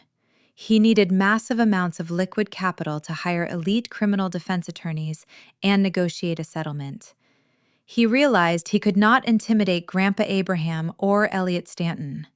Those two men were too well protected. So Douglas decided to aim his crosshairs directly at my most vulnerable remaining asset. He could not touch my newly acquired real estate or my private bank accounts. But he knew I was still employed at a prominent biomedical firm while I built my startup. He decided to attack my professional reputation. The polite phase of our family war was officially over, replaced by an aggressive campaign of deliberate sabotage. The illusion of peace shattered on a Thursday morning. I was standing in the sterile, temperature-controlled environment of the third-floor laboratory. The rhythmic hum of the centrifuges and the faint scent of antiseptic usually brought me a deep sense of calm. I was in the middle of reviewing a complex data set for an upcoming cardiovascular trial. My focus was sharp, and my new reality felt secure. Then the phone on my stainless steel desk rang, cutting through the quiet workspace. The caller identification displayed the internal extension for the Human Resources Department. I picked up the receiver expecting a routine question about my recent payroll updates or tax forms. Instead, the voice on the other end belonged to Patricia, the regional director of personnel. She did not offer a friendly greeting. She asked me to step away from my station and come down to the executive conference room immediately. Her tone was flat, stripped of any corporate warmth. I hung up the phone and washed my hands in the industrial sink. The cold water ran over my skin, but it did nothing to soothe the sudden sharp spike of adrenaline flooding my veins. In the biomedical research field, an unexpected summons to the executive floor never signals good news. Our industry is built upon a foundation of flawless ethics, rigorous federal compliance, and unassailable credibility. If a clinical coordinator is even suspected of a minor protocol breach, their access to sensitive trial data is suspended. I dried my hands, discarded my white lab coat, and walked toward the elevators. The short journey felt like a march to a sudden execution. My mind raced through my recent project files, searching for a data entry error or a misfiled compliance form. I found nothing. My work was impeccable. I pushed open the heavy glass door of the conference room. Patricia sat at the head of a long mahogany table. Next to her sat a man I recognized instantly. His name was David, and he served as the chief legal counsel for the entire biomedical firm. Seeing a corporate attorney in the room shifted my anxiety into a cold, focused dread. This was not a conversation about payroll. "Please have a seat," Kendra Patricia instructed. She gestured to a leather chair directly across from them. She rested her folded hands on top of a thin manila folder. I sat down, keeping my posture rigid and my face an unreadable mask. The air in the room felt heavy and thin at the same time. "We received a highly concerning phone call this morning," Patricia began. Her voice carried the gentle, patronizing cadence a person might use when speaking to a frightened patient. "The call was escalated directly to our board of directors before being routed to my office. It was from your father." My breath caught in my throat. I stared at the manila folder, realizing it held a summary of whatever poison Douglas had just poured into the ears of my employers. Douglas bypassed the standard corporate reception desk. He utilized his fading status as a local retail executive to bypass the lower channels and demand a direct audience with the board. Patricia opened the folder and slid a printed transcript across the polished wood. I did not reach for the paper. I kept my hands resting in my lap, digging my fingernails into my palms to maintain my composure. "What exactly did he say?" I asked. My voice remained steady, though my heart was hammering a frantic rhythm against my ribs. Patricia exchanged a brief, tight look with David before answering. "Your father expressed profound paternal concern for your well-being. He informed the board that you are currently suffering from a severe psychological breakdown. He cited the intense pressure of your clinical trial schedule. He claimed you have been exhibiting erratic behavior, experiencing paranoid delusions, and acting with extreme hostility toward your family." The sheer audacity of the lie took my breath away. Douglas was not just trying to embarrass me. He was executing a calculated surgical strike against my professional integrity. "It gets worse," David interjected, speaking for the first time. The attorney leaned forward, steepling his fingers. "Your father alleged that in your compromised mental state, you recently manipulated an elderly relative suffering from dementia. He claimed you coerced your grandfather into signing away the family estate, leaving your parents destitute. He begged the board to intervene, suggesting we place you on an immediate, indefinite medical leave before you compromise the integrity of our clinical trials." The strategy was brilliant in its cruelty. Douglas knew he could not touch the blind trust. He knew Elliot Stanton had constructed an ironclad legal fortress around my new assets. So my father decided to starve me out. If I was placed on involuntary medical leave for psychiatric instability, a flag would be triggered in the Federal Research Database. My security clearances would be revoked. My access to the testing labs would vanish. More importantly, the startup I was planning to launch would die in its crib. No hospital network, no angel investor, and no regulatory agency would ever partner with a founder deemed mentally unfit by her own former employer. Douglas wanted to burn my reputation to the ground. He assumed I would panic. He calculated that I would walk out of this room, call him in tears, and offer to surrender the Minnetonka Lake House and the Legacy Trust in exchange for him retracting his statements. He was using extortion to force my surrender. "We take these allegations very seriously," Kendra Patricia murmured. "We have strict protocols regarding the cognitive fitness of our researchers. Given the severity of the claims and the high-profile nature of your father's business, we are obligated to suspend your badge access pending a full psychological evaluation." The stakes were existential.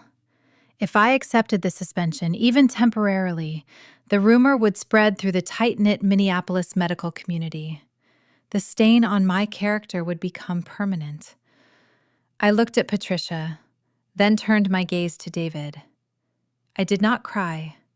I did not raise my voice in a desperate defense. Raising my voice would only validate the narrative of an erratic, unstable woman. Instead, I leaned forward, resting my forearms on the mahogany table. "David," I said, addressing the lawyer directly, "you are the chief legal counsel. You understand the specific legal definition of corporate defamation and extortion." David narrowed his eyes, intrigued by my calm demeanor. "Go on," he instructed. "My father is not a concerned parent," I stated clearly. "He is a desperate man, standing on the edge of a federal indictment. He has spent the last 3 years embezzling hundreds of thousands of dollars from his retail supply business. The offshore transfers were discovered during an internal audit. My grandfather, who is in total possession of his mental faculties, legally stripped my father of his executive voting rights last weekend to protect the company." Patricia frowned, processing the sudden influx of contradictory information. "But why would he call us with this specific story?" "Because he is broke," I explained. "He is facing prison time and he needs liquid capital to hire a criminal defense team. My grandfather placed the remaining family assets into an irrevocable trust under my name. My father is trying to get me fired, so I will be forced to trade my inheritance for my career." David crossed his arms over his chest. "That is a very compelling counter-narrative, Kendra. But right now, it is just your word against a prominent local executive. The board dislikes risk. A suspension mitigates their liability." I reached into the pocket of my slacks and pulled out a sleek business card. I slid it across the table toward the attorney. "That is the direct office line for Elliot Stanton," I said. David picked up the card. He recognized the name instantly. Every corporate lawyer in the state knew who Elliot Stanton was. The heavy, intimidating weight of the attorney's reputation filled the conference room. "Call him," I challenged softly. "Ask him about the forensic accounting report on Douglas Reed. Ask him about the blind trust executed last Saturday. Elliot will provide you with certified legal documentation proving my father is a fraud, attempting to leverage your board to commit extortion." The dynamic in the room shifted on its axis. I was no longer a fragile employee facing disciplinary action. I was a liability risk, pointing a very dangerous legal weapon back at the company. If the board fired me based on verifiable slander, they would be opening themselves up to a devastating wrongful termination lawsuit. David tapped the edge of the business card against the table. He looked at Patricia, offering a subtle, decisive nod. "We will hold off on deactivating your badge," David concluded. "I will contact Mr. Stanton immediately to verify these claims. If the documentation supports your narrative, the suspension will be voided. However, Kendra, you need to understand our position." The attorney leaned in, his expression turning grim. "The board abhors public scandal. We operate in a highly scrutinized sector. If your father continues this campaign, or if this family dispute spills over into the public domain and attaches our brand to his impending criminal charges, we will be forced to sever ties with you, simply to protect our stock price." I stood up from the leather chair. "I understand," I said. "Thank you for your time." I walked out of the conference room, maintaining my steady professional stride until I reached the privacy of the employee restroom. I locked the stall door and leaned my forehead against the cool tile wall. My hands were finally shaking. I had survived the immediate ambush, but the clock was ticking. Douglas would not stop with a single phone call. He was a drowning man thrashing in the water, willing to pull anyone down with him. When he realized the HR suspension had failed, he would escalate. A chilling thought struck me, freezing the blood in my veins. Tomorrow evening was the annual Twin Cities Biomedical Innovation Gala. It was the premier networking event of the season, hosted at a glittering downtown atrium.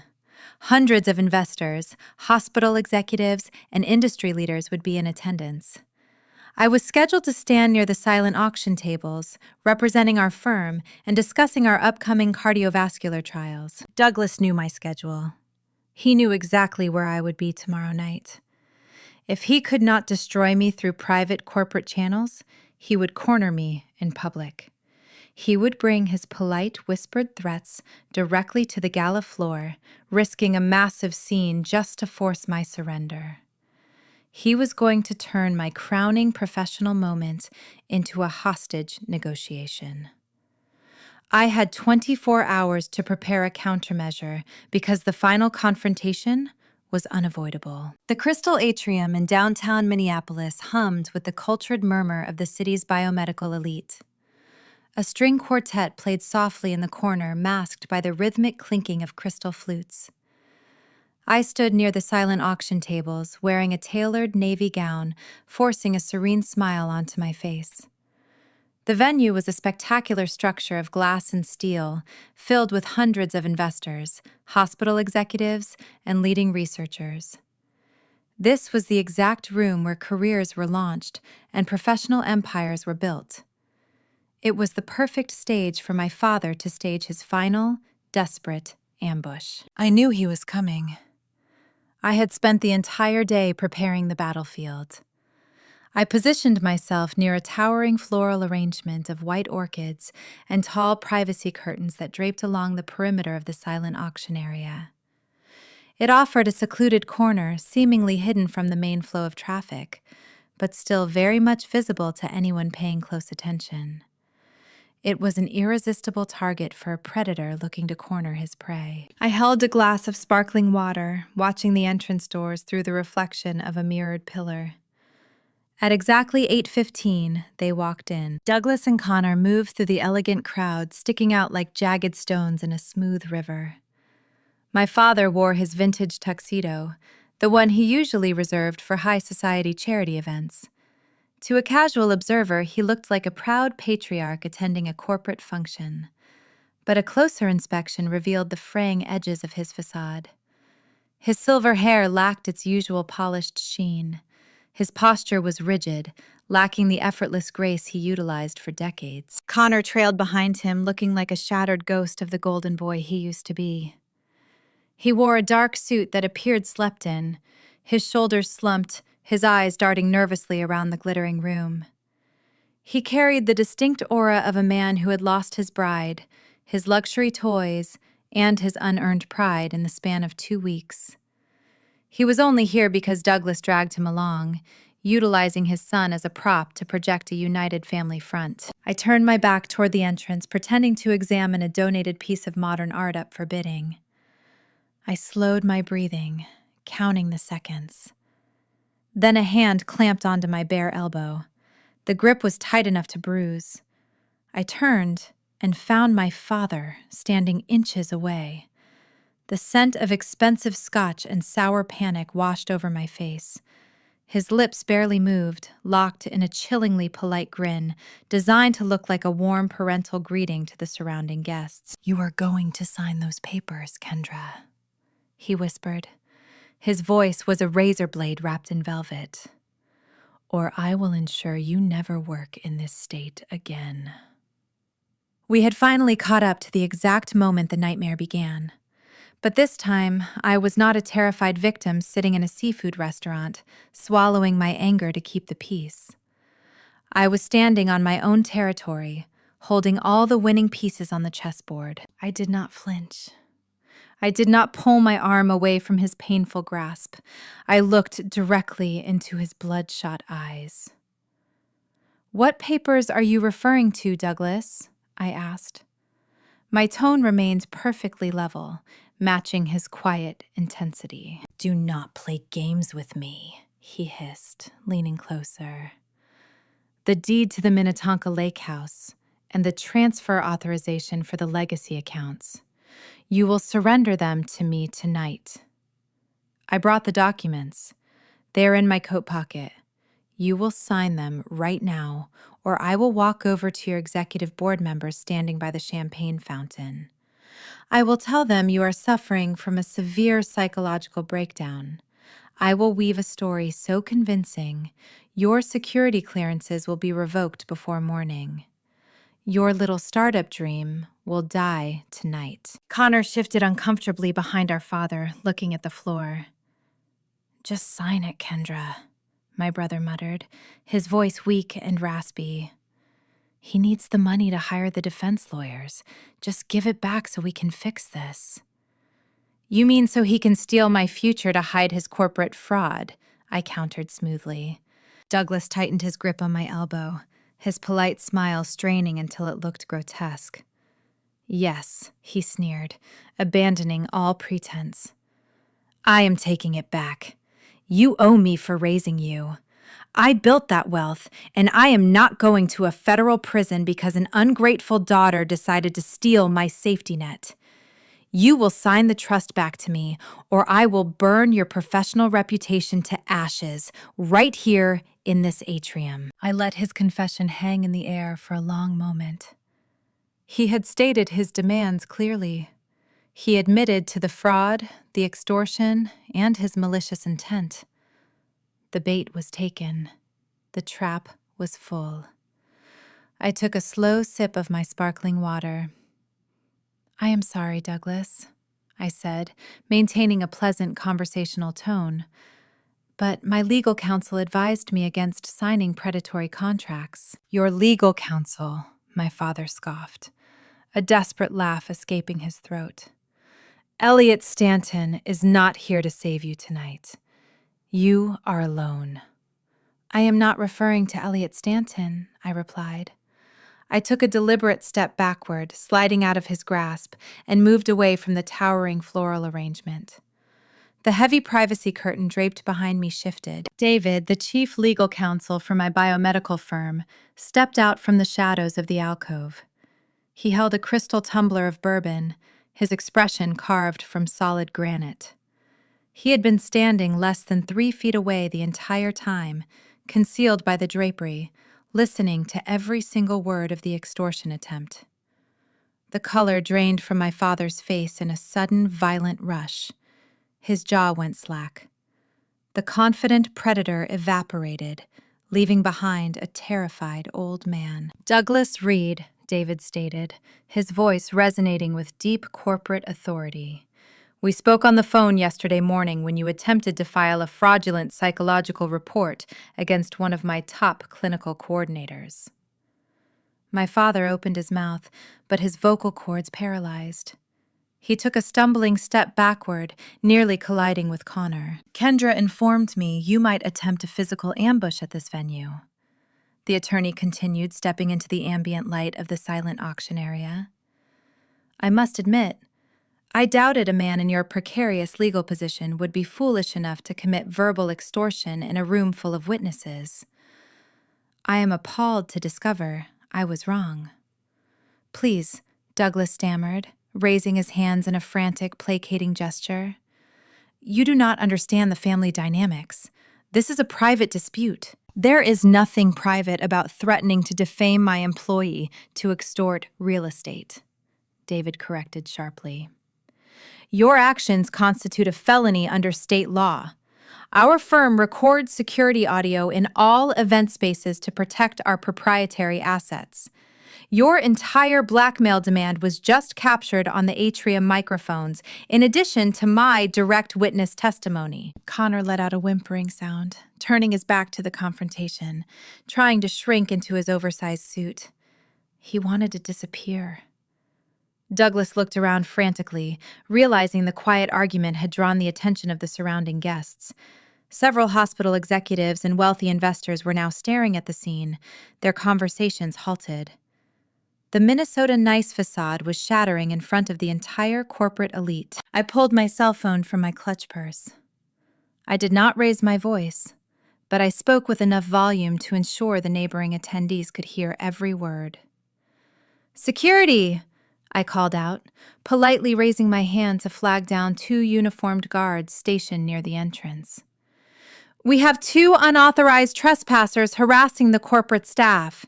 Please escort them off the premises." The guards moved swiftly across the polished marble floor. They flanked my father and my brother, their expressions stern and uncompromising. "Sir," one of the guards instructed, placing a firm hand on my father's shoulder, "it is time to leave. Do not make a scene." Douglas did not fight them. He lacked the strength. The crushing weight of his impending ruin pressed down on him, breaking his posture. He looked at me one final time. There was no anger left in his eyes, only the hollow, vacant stare of a defeated man. Connor shuffled ahead of the guards, keeping his head down, shielding his face from the piercing gazes of the elite crowd. I watched them walk the length of the crystal atrium. It was a long, excruciating march of public humiliation. The investors, the surgeons, and the regional directors parted like the Red Sea, offering the disgraced men a wide berth. Whispers rippled through the ballroom, spreading the news of the expulsion faster than a wildfire. Douglas Reed, the former retail titan, was being marched out the back door like a common criminal. David turned to me, raising his bourbon glass in a subtle salute. "You handled that with remarkable precision, Kendra. The board will be informed that the external liability has been permanently neutralized. Your position here is secure." "Thank you, David," I replied, offering a genuine smile of relief. "I appreciate your presence." The attorney nodded and blended back into the networking crowd. I stood alone near the silent auction tables, listening to the string quartet resume their elegant melody. The existential threat to my career was officially eliminated. The extortion plot had failed. I had protected my legacy, trust, my real estate, and my startup funding. But as I looked out the floor-to-ceiling windows, watching the security guards march my father and brother onto the damp city sidewalk, I knew the collateral damage was about to strike a different target. Stripped of his wealth, his reputation, and his final desperate scheme, Douglas would return to the leased condominium with nothing but failure in his hands. He would have to face my mother, and a house built entirely on superficial vanity could not survive the crushing pressure of poverty. The social execution was finished, but the bitter domestic implosion was just beginning. The morning after the biomedical gala, the social ecosystem of the Twin Cities corporate elite underwent a ruthless purge. Gossip in Minneapolis operates like a silent, invisible current beneath a frozen lake. Nobody shouts, but everyone knows exactly where the ice is breaking. My father's expulsion from the crystal atrium served as the undeniable confirmation of his downfall.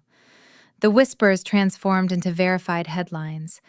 The federal supply chain auditors completed their internal investigation at the retail headquarters, handing their findings directly to the district attorney. Douglas was formally indicted on multiple counts of corporate fraud and embezzlement.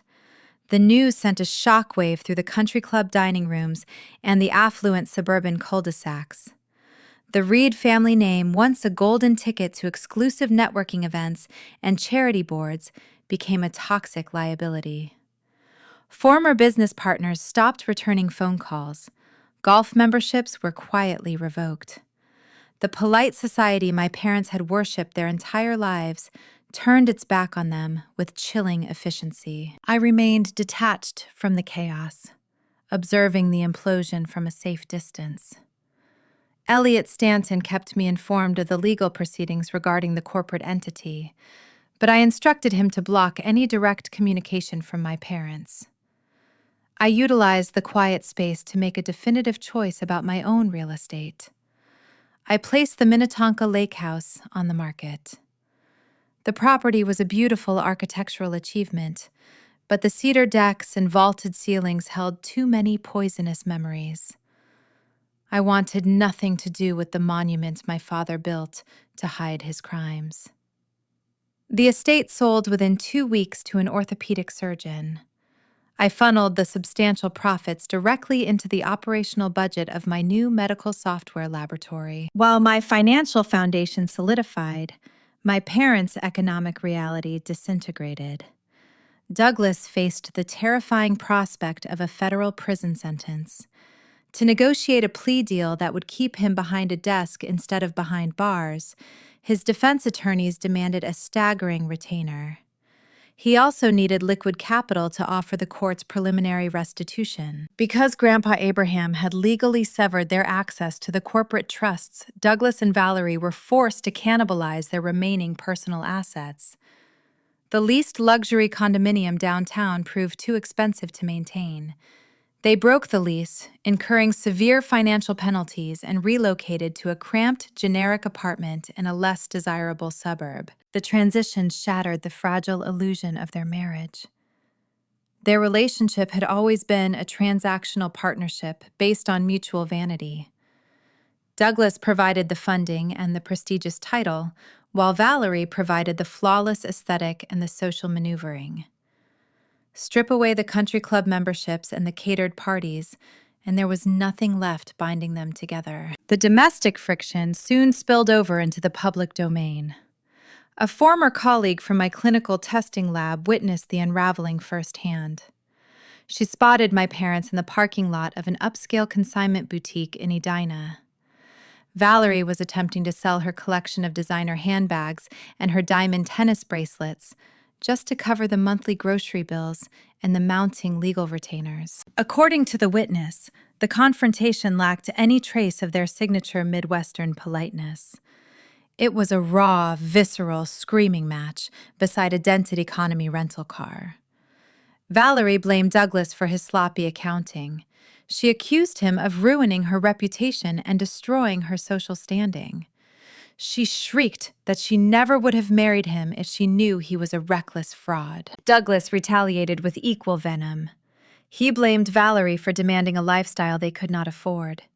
He pointed out the exorbitant catering bills, the imported furniture, and her insistence on funding Connor's endless sequence of failed startups. He yelled that he only embezzled the corporate funds to keep her drowning in the luxury she felt entitled to. They stood in the harsh afternoon sun, trading bitter insults, surrounded by strangers holding shopping bags.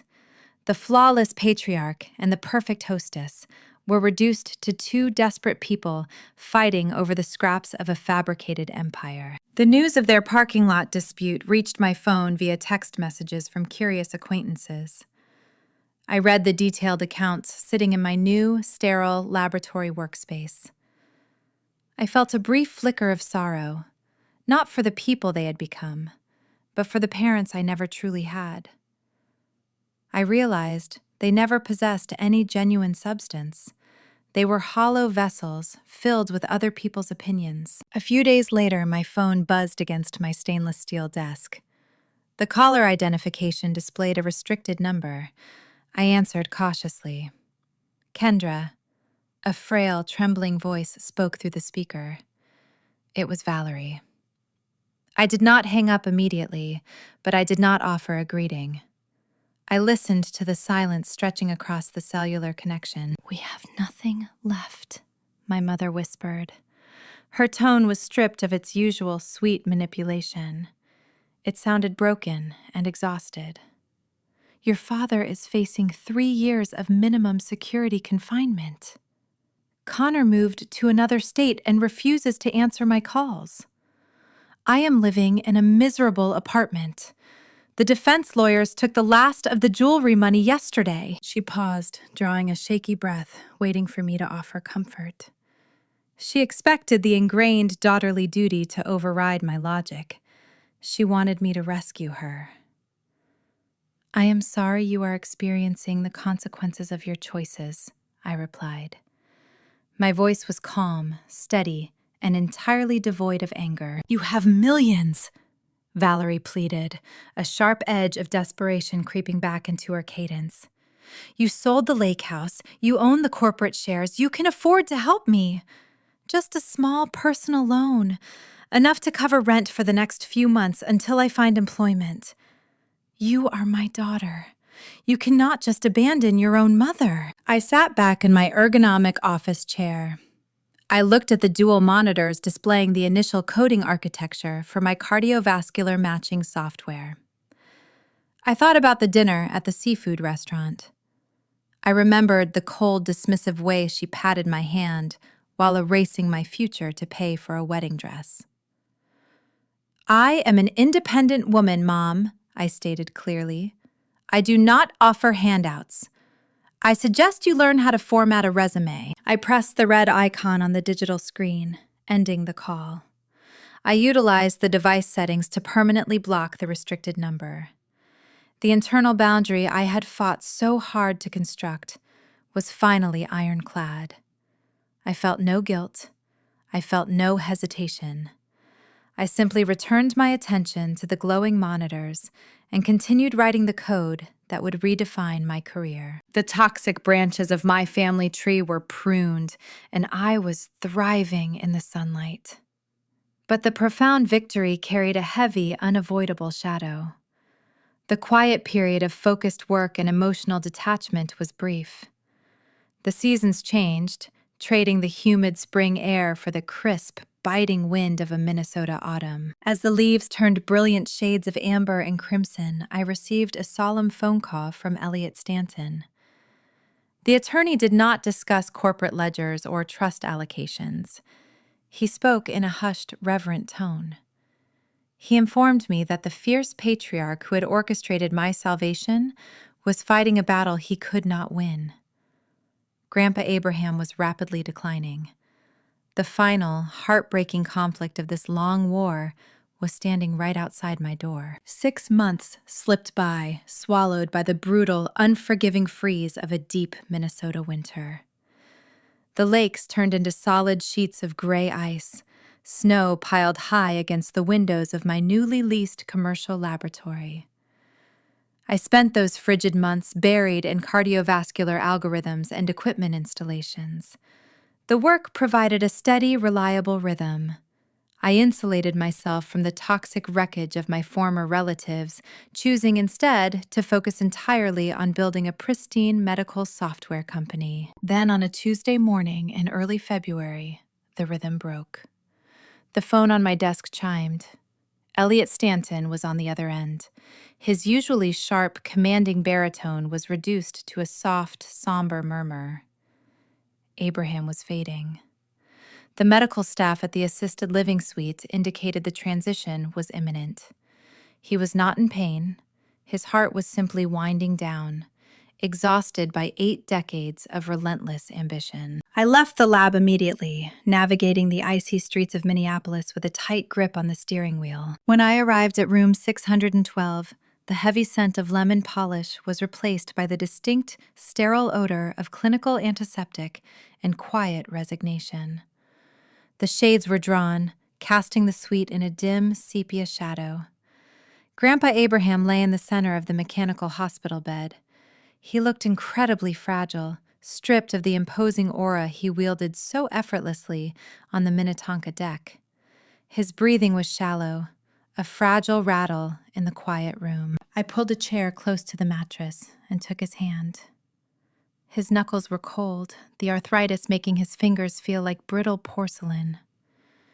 He did not open his eyes, but I felt a faint, deliberate squeeze in response to my touch. I sat with him for hours as the winter sun dipped below the horizon, plunging the city into darkness.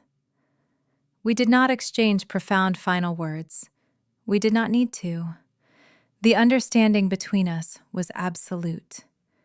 He had handed me the sword, and I had swung it.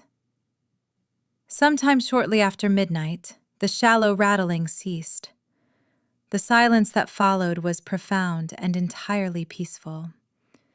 He slipped away without a struggle, leaving behind a legacy he successfully rescued from the hands of a thief. The funeral arrangements were handled with the same ruthless efficiency Elliot applied to corporate litigation.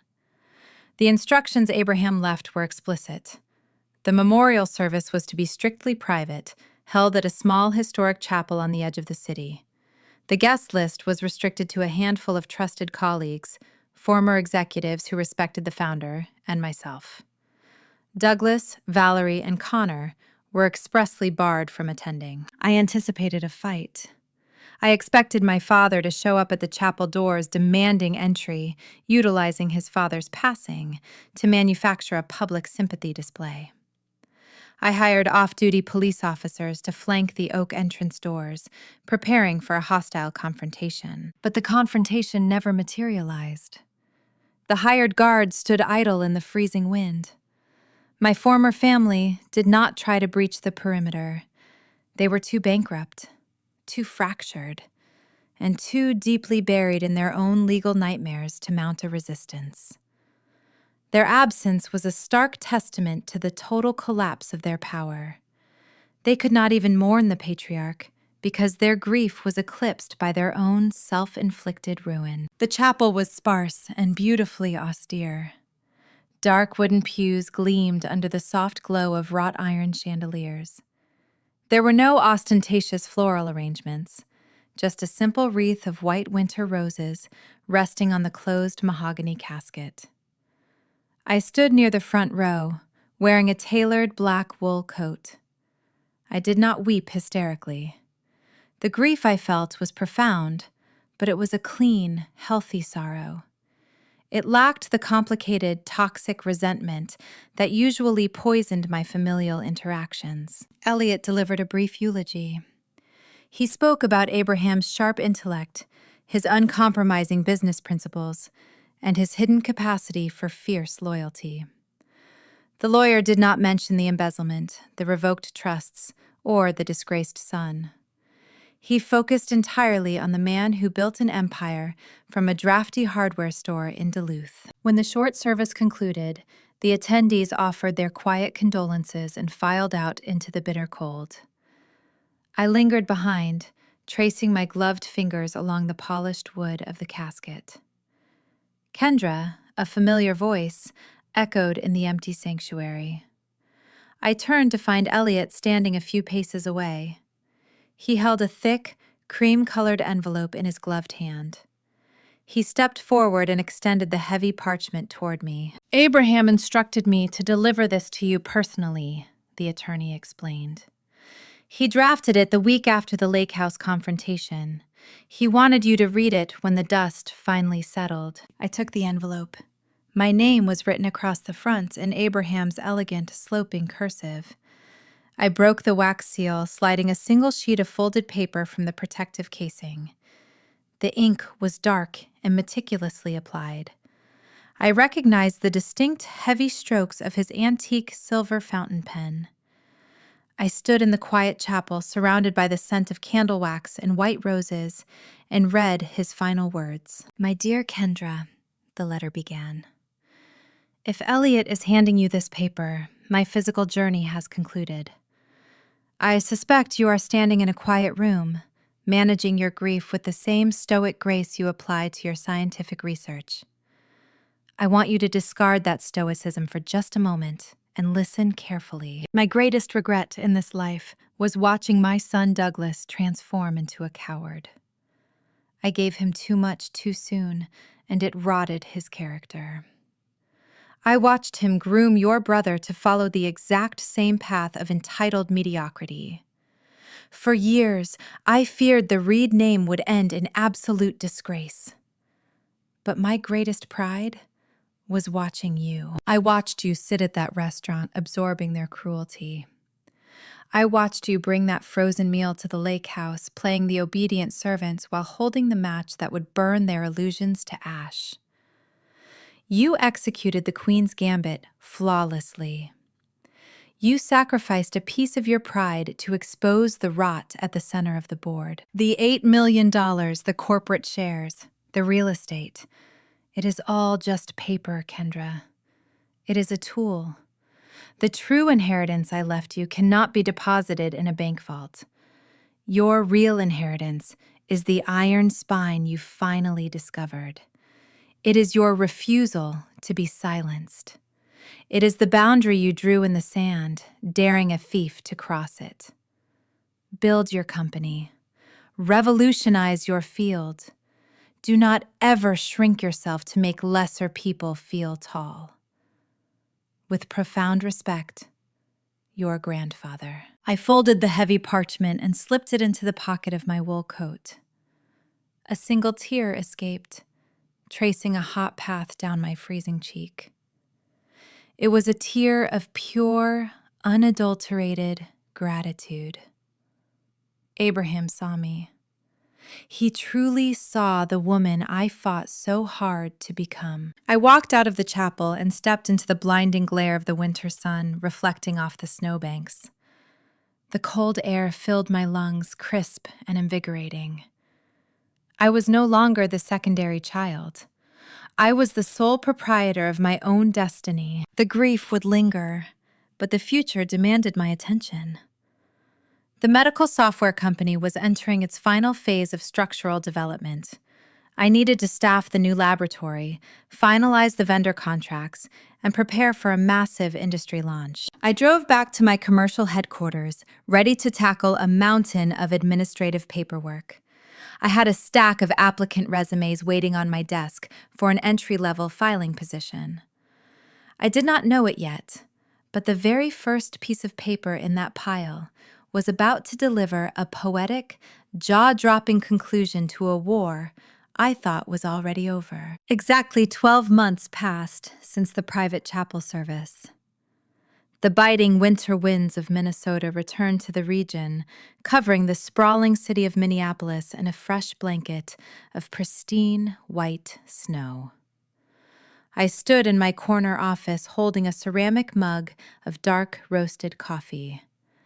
The warmth seeped through the thick clay into my palms, providing a comforting contrast to the frozen landscape visible through the floor-to-ceiling windows. My biomedical research startup was no longer a theoretical concept sketched out on late-night notepads. It was a fully operational, highly lucrative reality. We secured our federal testing certifications in late autumn. Within 3 weeks of launching our cardiovascular trial matching software, 2 major national hospital networks signed exclusive vendor contracts with my firm. The revenue stream was secure, expanding at a rate that outpaced even my most optimistic projections. I had utilized the legacy capital exactly as I always planned, turning a stagnant inheritance into a thriving engine of scientific innovation. But the true victory of my current situation was not the profit margin. The profound satisfaction resided in the building itself. The structure surrounding my office was a sprawling industrial facility composed of brick and reinforced steel. For over 2 decades, this exact property served as the central distribution warehouse for my father's retail supply business. It was the physical heart of his empire. When his fraudulent offshore accounts were exposed by the corporate auditors, the resulting bankruptcy tore his kingdom apart. The banks seized the commercial real estate to recoup the staggering losses incurred by his embezzlement. The property was slated for a closed commercial auction in early spring. I attended that bidding process in person, flanked by Elliot Stanton. We sat quietly in the back row of the conference room. When the auctioneer opened the floor, I utilized the legacy trust capital to outbid 2 regional logistics firms. I purchased the ruined monument to my father's fraud for a fraction of its original market value. I spent the next 6 months orchestrating a ruthless renovation. I hired contractors to gut the interior down to the foundational studs. We tore out the stained concrete floors where forklifts used to move cheap retail goods. We dismantled the loading docks and ripped the old corporate logos off the exterior brickwork. We erased every single trace of his corrupt legacy. In its place, I installed sterile, temperature-controlled testing environments, medical-grade air filtration systems, and sleek glass corridors. I transformed a graveyard of financial deceit into a sanctuary of clinical truth. Walking through the pristine hallways of my own facility provided a daily grounding reminder of my survival. I had survived the quiet thefts, the polite sabotage, and the public extortion. My former family did not share my upward trajectory. The justice system dealt with my father using strict, impartial efficiency. Douglas accepted a plea agreement to avoid a prolonged, embarrassing trial. He was currently serving a 3-year sentence in a federal minimum security facility located 3 hours north of the city. He wore a standard uniform, stripped of his tailored blazers and his arrogant authority. Valerie was exiled from the affluent circles she spent her entire life cultivating. The country club memberships were revoked. The charity board invitations ceased. She currently lived in a cramped, generic one-bedroom apartment in a less desirable suburb. To cover her basic living expenses, my mother accepted a position as a part-time receptionist at a local dental clinic. She spent her days scheduling teeth cleanings and filing insurance claims, forced to interact with the general public she used to sneer at from her cedar deck. They were ghosts, fading into the mundane background of the city. I felt no lingering anger toward them. Holding on to resentment requires energy, and I preferred to invest my energy into my cardiovascular algorithms. I turned away from the panoramic window and walked back to my polished oak desk. A neat stack of manila folders rested near my computer monitor. Our Human Resources Department was expanding the administrative staff to handle the influx of new hospital contracts. They conducted the preliminary interviews and sent the final candidates up to my office for a cursory review. The open position was for a low-level, entry-level filing clerk. The daily duties included sorting physical mail, organizing regulatory compliance binders, and fetching coffee for the senior researchers. The compensation was modest, hovering just above the state minimum wage. I set my ceramic mug down and opened the first manila folder in the pile. The resume inside was printed on heavy, expensive stock paper. The textured material felt desperate, a transparent attempt to project status where none existed. I scanned the contact information printed at the top of the page in sharp, black ink.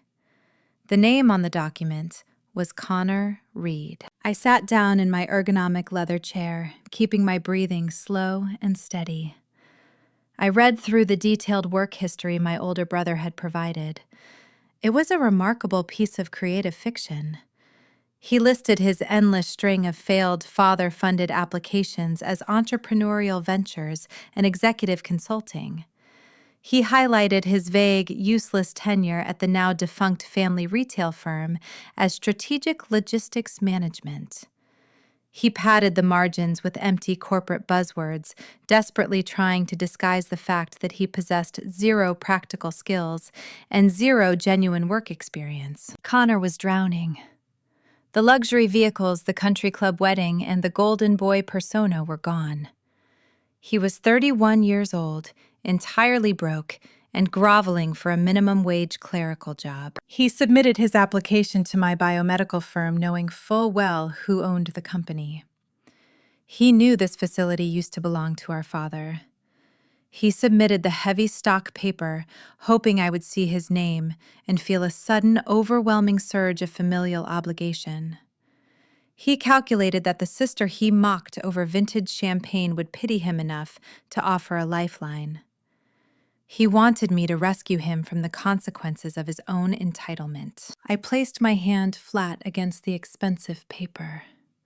I remembered the high-end seafood restaurant. I remembered the heavy floral perfume Harper wore when she flashed her square-cut diamond. I remembered the smug, patronizing smirk on Connor's face when he offered a toast to my independent spirit. He told me I never asked for help, which made it so much easier for our parents to hand him my future. I did not laugh. I did not feel a rush of malicious triumph. I simply felt a profound, serene sense of total closure. I picked up the resume, holding the crisp pages between my fingers. I stood up from my desk and walked across the spacious office toward the far corner of the room. A heavy-duty cross-cut industrial shredder sat quietly next to a potted ficus plant. I flipped the power switch. The machine hummed to life, the steel blades waiting in the dark intake slot. I did not hesitate. I fed Connor's expensive, desperate resume into the machine. The sharp mechanical whirring sound filled the room as the steel teeth caught the heavy paper, pulling it downward. I watched the document disappear, shredded into hundreds of tiny, illegible ribbons of waste. It fell into the plastic collection bin, joining the rest of the discarded trash. I turned the machine off. The silence returned to the office, clean and pure. I walked back to my desk, picked up the next manila folder in the pile, and began reviewing the qualifications of a young college student who actually deserved an opportunity. Later that evening, long after the research staff had gone home, I stood alone by the expansive glass windows of my office. The late winter sun was setting over the distant Mississippi River, casting a brilliant golden hue across the Minneapolis skyline. The city looked peaceful beneath the fading light. I reflected on the long, bitter journey that brought me to this exact room. The legacy Grandpa Abraham left me was never really about the $8 million. The money was just a tool to level the playing field. The true inheritance he passed down was the permission to defend my own worth. He taught me that the toxic culture of Minnesota Nice was a cage built to keep quiet people obedient. He taught me that breaking the rules of polite society was often the only way to expose a thief in broad daylight. I did not have the family I was born into, but I had something far more valuable. I had a life built on an unshakable foundation of truth. I had the freedom to look at the horizon and know that every single brick in my empire was earned, defended, and secured by my own hands. I was independent, and my legacy was finally my own. That concludes my story. Thank you for staying with me until the very end. If my journey resonated with you, I want you to remember something crucial. Setting strict boundaries with toxic relatives is not a betrayal. Refusing to shrink yourself to make lesser people comfortable is the highest form of self-respect. Have you ever had to walk away from a family dynamic to save your own future? How did you find the courage to finally draw the line? Drop your story in the comments below, because I read every single one. Please hit that like button and subscribe to Jessica Told Stories if you want to hear more journeys about finding your strength. Check the description for more videos you might find empowering. Take care of your peace, and I will see you next time. We are raised on a very specific diet of American mythology. It is served to us in the form of curated holiday cards, perfectly manicured suburban lawns, and the quiet, pervasive belief that a successful family is one that never raises its voice. We are taught that the ultimate goal of parenting is to build a fortress around our children, a beautiful, impenetrable glass house that keeps the bitter winds of reality safely at bay. But if you look closely at the ruins of the Reed family and the spectacular collapse of Douglas and Valerie's empire, a terrifying truth emerges from the rubble. The most devastating storms do not blow in from the outside.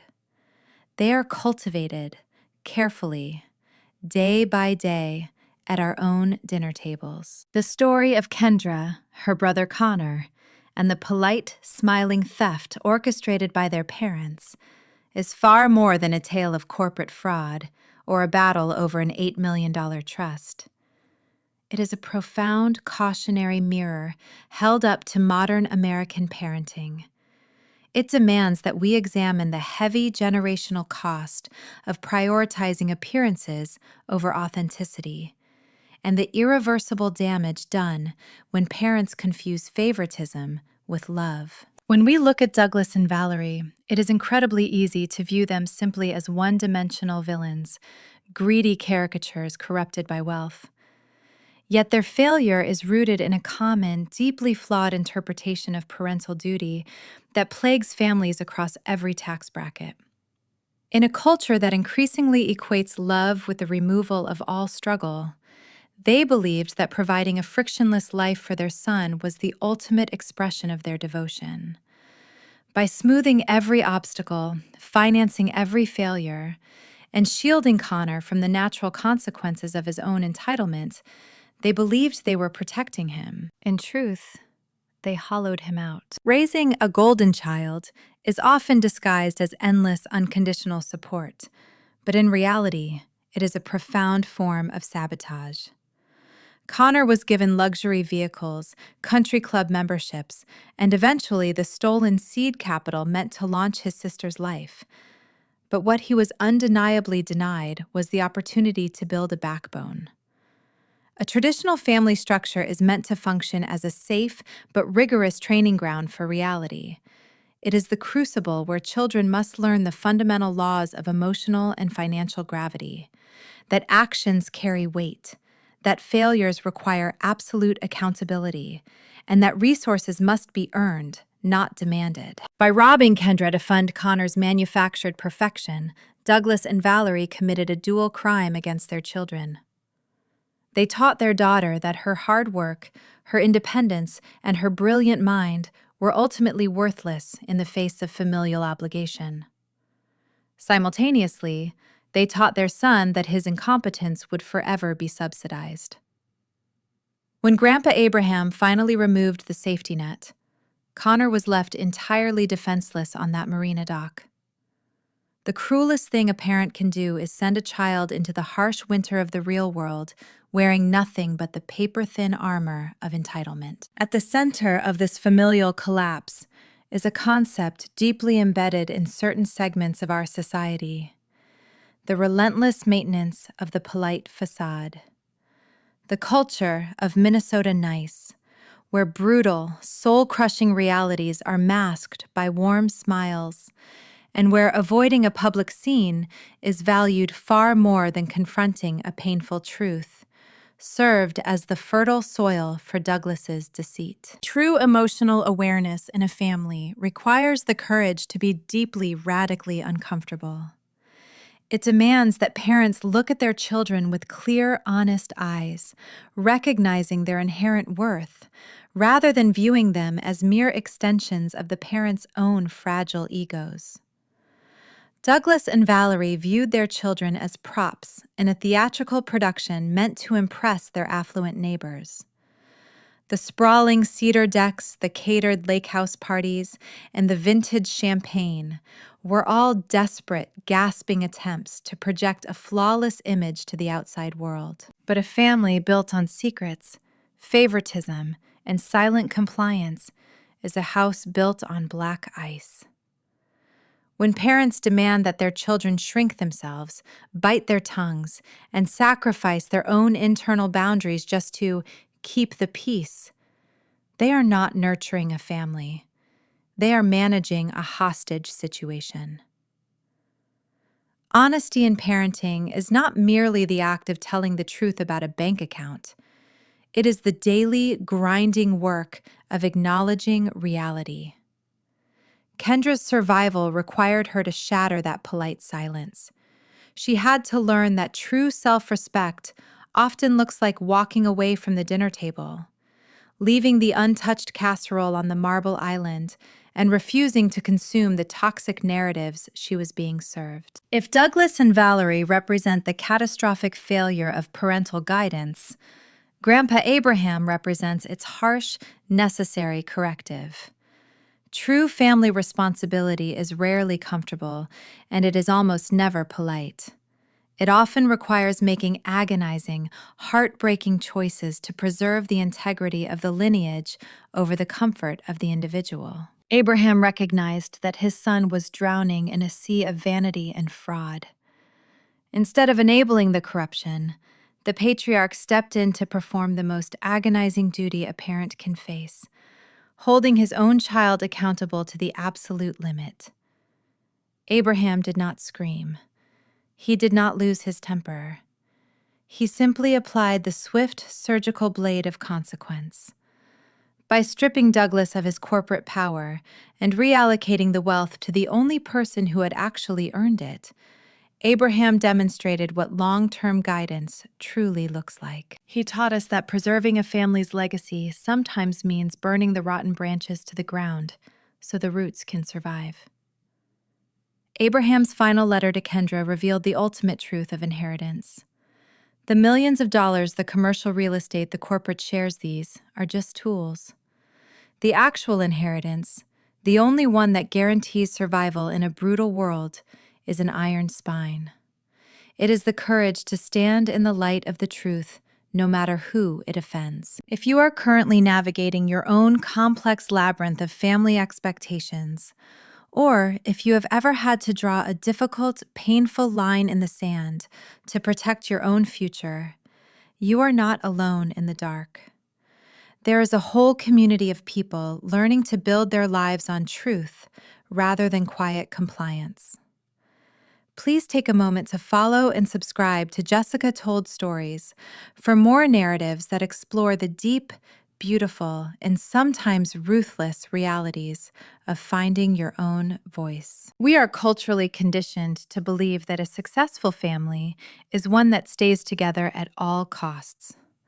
We are taught that blood is thicker than water, that a parent's love is inherently protective, and that the ultimate goal of raising children is to build a safe, impenetrable fortress around them. But I submit to you a truth that pushes violently against the grain of everything we are taught to desire. A seamless, frictionless childhood rarely produces a formidable adult. We believe that parents owe their children a foundation of unconditional safety. Yet looking at the contrast between Connor's ruin and Kendra's triumph, a far more jarring reality emerges. Sometimes the most profound, life-altering gift a family can bestow upon you is not their unwavering support, but their absolute betrayal. When the people who are supposed to protect you choose to throw you to the wolves, they inadvertently give you the one thing they intended to steal: your absolute, untethered independence. By forcing Kendra to stand alone in the cold, her parents forced her to discover that she was made of fire. We spend our lives striving to avoid the fractures in our family foundations, terrified that the cracks will bring the house down and crush us in the rubble. We tape over the fissures with polite smiles and forced holiday dinners. But what if the crack is the only way out? It is only when the polite illusions shatter, when the glass house finally breaks, that you are forced to step outside and realize you never needed their shelter in the first place. You are always capable of building your own empire from the ruins. Look closely at the shattered glass of your own history. Are you mourning a house that was built to keep you small? Or are you finally standing in the open air,